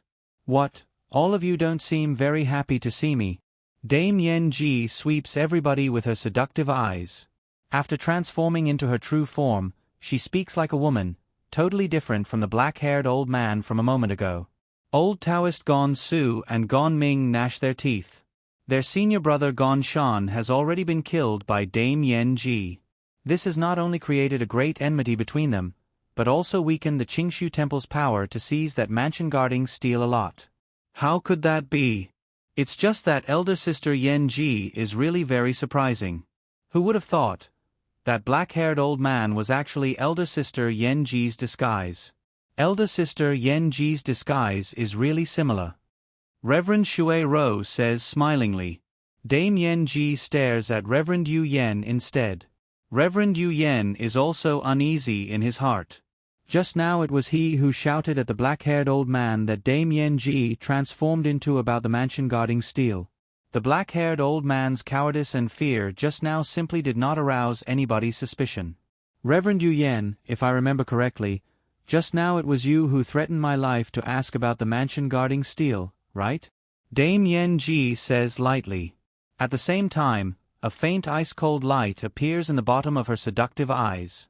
The cold light bursts forth. Killing intent appears. A black ribbon suddenly shoots at Reverend Yu Yen. Demonis! Reverend Yu Yen shouts loudly. At the same time, his body has already dodged. The flying sword, which was a low-grade spiritual artifact, directly blocked the black ribbon. The moment the black ribbon shoots out, old Taoist Gon Su, Gon Ming and Reverend Shui Ro, whose nerves have been stretched taut all along, break completely. The other 4 loose immortals immediately attack Dame Yen Ji from all sides. A fight has begun. Reverend Yu Yen, Reverend Shui Ro, Old Taoist Gon Su, 3 Third Tribulation loose immortals and a 2nd Tribulation loose immortal Gon Ming. Facing a 4th Tribulation loose immortal, Dame Yen Ji, they are in a slightly disadvantageous position. If they know some kind of joint formation, they may be able to change the situation. However, on the Tenglong continent, the Qingshu Temple, the Xiang School and the Lanyang School are all competitors. Old Taoist Gon Su and the others are also elders of their schools, so how can these several experts from different schools possibly have a joint attack formation? Therefore, my fellow Taoists, today either this demonist dies or we die. Let's risk it all. Old Taoist Gon Su shouts furiously. There is still blood on the corners of his mouth. While saying these words, Old Taoist Gon Su has already attacked Dame Yen Ji several tens times. Each of his attacks is ruthless and merciless. At the moment, he does not dare to show any mercy. As a loose devil, Dame Yen Ji's attacks are even more bizarre. Poison Tail Needle, Black Wind Belt. Dame Yen Ji's 2 great weapons even make the 4 loose immortals suffer greatly. Everyone, let's fight this demonist to the death. Reverend Yu Yan's face is full of blood. His body is also dyed red by blood. Dame Yen Ji's poisoned tail needles are simply impossible to guard against. If he wasn't careful, his Yuanying would be pierced by the tiny poisoned tail needle. Dame Yen Ji doesn't dare to relax either. These 4 loose immortals also know about teleportation. Teleportation can only be used in a space with stable energy. If the energy in a certain place is too agitated, using teleportation will cause one to fall into a space crack very easily and be crushed directly. At the moment, the 4 loose immortals are attacking madly and recklessly. Even though they cannot injure Dame Yen Ji, they still cause the surrounding space to become agitated non-stop, making her unable to teleport. The Black Wind Belt wreaks havoc and the Poison Tail Needle sneak attacks. However, the 4 loose immortals also use their own magic abilities, for flying swords and various kinds of talisman seals as if they are free of charge. Occasionally, these loose immortals even use some formidable attacks that they have been hiding. In a bedroom in the Green Jade Palace, Qin Yu is sitting with legs crossed on the bed with his eyes closed. That black, sparkling and translucent bead, which looks like a black pearl, is floating in front of Qin Yu's chest. The golden star power inside his body is carrying the dark blue flame inside his body to refine the elemental holy essence non-stop. Don't worry, big brother Qin Yu. This is the elemental holy essence refined by Ni Yang at that time. It's very difficult for you to refine it with your power. Luckily your genuine flame is comparable to a Dashang stage expert's, so your refining speed has also increased a lot. When Qin Yu had just refined it, Li Er had already told Qin Yu to do so. Qin Yu then quietly refines it. The elemental holy essence is the essence of a load of elemental holy rock, so its energy is naturally very vigorous. When immortal Ni Yang refined the elemental holy essence into the core of this palace, he also consumed a lot of immortal elemental energy. The imprint formed by that immortal elemental energy has completely fused with this elemental holy essence. At the moment, what Qin Yu is going to do is to let his golden star power and his genuine flame refine that imprint and get rid of that immortal elemental energy. He is going to let his energy fuse with the elemental holy essence. Even though refining the elemental holy essence is rather difficult, It only relies on one's own power and is genuine flame and does not require much mental effort. At first I thought that Yen Mo, Azure Dragon and the others were already very powerful, but now experts have appeared one after another. Those loose immortals and loose devils have also appeared. It's funny that at that time I thought my power was already pretty good. Now it looks like it's still far from enough. Qin Yu sighs in his heart. The time given to him by God is too short. If I were given another 100 years, I'd have enough confidence to fight against those loose immortals and loose devils. But it's not up to me to decide when to open the 9 Swords Immortal Mansion. Luckily I'm lucky enough to have Li Er's help. Thinking of Li Er, he cannot help feeling a burst of warmth in his heart. But luck can make me lucky for a while, but it can't last forever. Moreover, if I'm always under Uncle Lan's wing, how can I grow up? Now Uncle Lan is still here, but Uncle Lan is too powerful, so powerful that he's very likely an 11th or 12th tribulation loose immortal. Once he ascends, what's going to happen to Li Er? No matter if it's his own relatives or the lover he likes, Qin Yu does not want them to come to harm. I'm too weak. Qin Yu has a kind of stifling feeling in his heart. Even though Qin Yu once got Yuanying from a Dongshu stage expert, now he is already an early core stage expert, so Dongshu stage Yuanying is not very effective for him.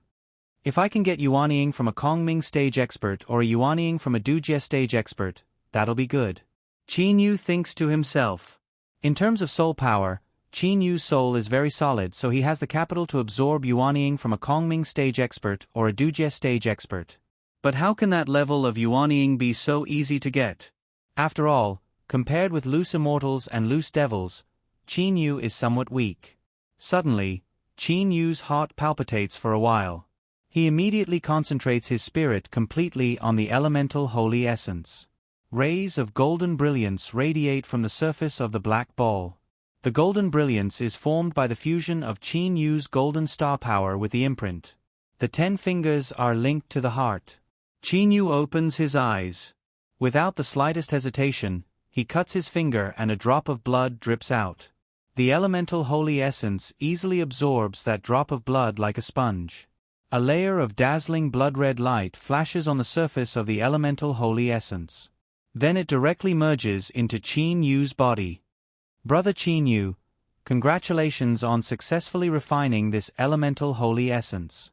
Li Er's face is full of joy. Her face is very red. Seeing Li Er, Qin Yu can't help smiling. Yes, I've succeeded. The expression on Qin Yu's face suddenly freezes. Brother Qin Yu, what's the matter with you? Li Er hurriedly asks doubtfully. Qin Yu stares blankly for a while. After a while, he wakes up. His face is full of ecstasy. Haha, Li Er, sure enough, now I can easily discover everything in this immortal mansion. Moreover, I can completely control those restrictive spells and formations. But right at this moment, Qin Yu frowns. Brother Qin Yu. As soon as Li Er speaks, Qin Yu reaches out his hand to stop Li Er's voice. He has just refined the elemental holy essence, so he should have activated some restrictive spell. A voice unexpectedly rises in his mind. Lucky Junior, I don't know whether you're a man or a woman. I also don't know whether you're an immortal cultivator or a devil cultivator. I also don't know whether you're a loose immortal or a loose devil. In short, I don't know anything about you, but your luck is pretty good. Mansion guarding steel, this trick unexpectedly didn't fool you. Since you've refined this elemental holy essence, this immortal mansion is yours. Anyway, this immortal mansion can't be considered very precious, so it's not a big deal to give it to you. Immortal Ni Yang's tone is very unconcerned.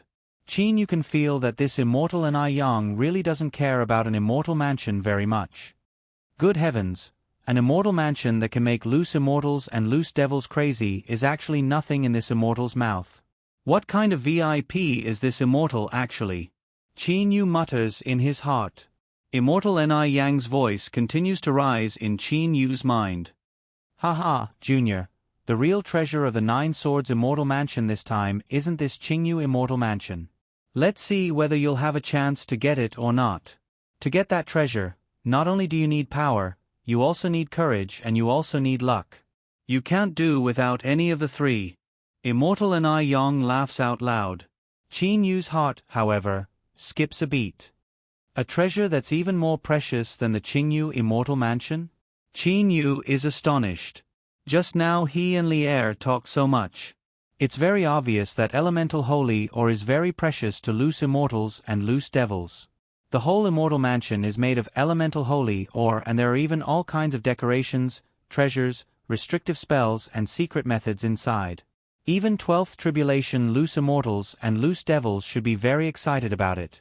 However, in this trip to the Nine Swords Immortal Mansion, the Qingyu Immortal Mansion he has encountered so far isn't the most precious treasure. Power, courage and luck. Qin Yu talks to himself and ponders non-stop. To become powerful, not only does he need to train hard, he also needs opportunities. This trip to the Nine Swords Immortal Mansion is an opportunity. Qin Yu simply does not know what that treasure that's even more precious than the Qingyu Immortal Mansion is. But Qin Yu's heart is blazing. In the main hall of the Qingyu Immortal Mansion, 4 loose immortals are besieging a 4th Tribulation loose devil, Dame Yen Ji. These 5 people are fighting in a dark and chaotic battle. Old Taoist Gon Su and Reverend Yu Yen are the main force. Reverend Shui Ro is the sneak attack and Gon Ming is using some attacks to affect Dame Yen Ji. With a series of earth-shaking explosions, a severed arm flies up. Afterwards, there is even a rumbling explosion. That severed arm immediately explodes into a bloody mist, which enshrouds the entire main hall. Old Taoist Gon Su's body is thrown down. At the moment, his right arm has already been broken. Moreover, just now Dame Yen Ji's furious attack even injured his Yuanying. Even though they cooperated well just now, in the end both sides still suffered. Senior brother. Gon Ming's face is full of terror. Old Taoist Gon Su, however, has a ferocious look on his face. He looks at Dame Yen Ji, who has just been slightly injured, with a strange laugh. At the same time, he says via Holy Sense communication, "Yen Ji, you injured me but you won't have an easy time either, haha. You still want to injure me, you little thief Gon Su? Do." Dame Yen Ji is still talking but 2 streams of energy cause her face to change color greatly. After the following moves, there is still a following move. Merciless water and fire. 2 huge streams of energy entangle each other according to the mysterious concept of Taiji. One stream is extremely hot, which is Reverend Yu Yan's attack. The other is extremely cold, which is Reverend Shui Ro's attack. The 2 of them cooperate with each other in a mysterious way. Their attack power immediately increases exponentially. In a narrow illusionary realm, there is an unexpected attack. Ah! Dame Yen Ji suddenly screams. Her face immediately turns snow-white, looking very frightening as if her white bones have been exposed through her skin. 2 black wind ribbons are wantonly brandishing towards the 2 sides of her arms like whirlwinds. At the same time, various poison tail needles shoot out in all directions from Dame Yen Ji's body. At the moment, Dame Yen Ji is not holding back at all. Reverend Shui Ro and Reverend Yu Yen exchange a smile. The 2 of them have been practicing at the same time in 2 big schools. Both of them have failed to overcome their tribulations and are now 3rd Tribulation loose immortals. One of them is extremely hot and the other is extremely cold. However, almost no one knows the real relationship between Reverend Yu Yen and Reverend Shui Ro. When the 2 of them use their special moves, their attack power is much stronger than the combined attack of the 2 of them. A series of earth-shaking explosions are heard. "Get out of the way!" Reverend Yu Yen shouts furiously. As soon as his voice comes out, his Lu Xing, like immortal sword has already arrived in front of Reverend Shui Ro. Naturally, he is not attacking Reverend Shui Ro but because at the moment, the seriously injured Dame Yen Ji has already arrived at her side. With a heart-palpitating sound of flesh being torn apart, Reverend Shui Ro's left arm has already been torn apart. At the same time, a sharp green fine needle has been shot out from between Dame Yen Ji's fingers. "Are you all right?"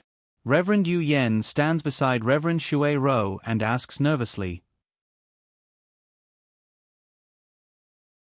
Just now, if he had not stopped Dame Yanji for a moment with that sword move of his, perhaps she would have already been killed by the furious sneak attack of Dame Yanji. Even though Reverend Shui Ro did not die, the seriously injured Dame Yanji still used a green poison tail needle to kill Gong Ming. Pooh! Dame Yanji is no longer seductive like a moment ago. At the moment, she looks like a white-boned devil. Her clothes are tattered, her whole body is dyed red with blood, and her hair is also very messy. Only her eyes are even more cruel, gloomy, and bloodthirsty. Junior brother. Old Taoist Gong Su's face changes color greatly. His junior brother has unexpectedly been killed by Dame Yanji. At the moment, Gong Ming has already fallen to the ground, unable to get up. But suddenly, his body disperses like ashes. The core of a loose immortal is the Yuanying.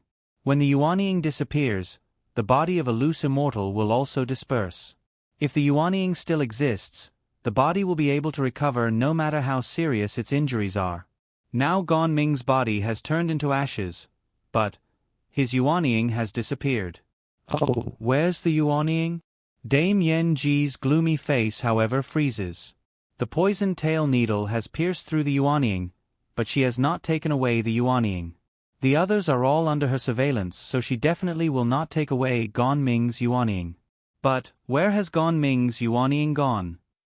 You're tuning in to the Narrate and Escape YouTube channel. Don't forget to subscribe and join us on this journey to catch the most captivating stories.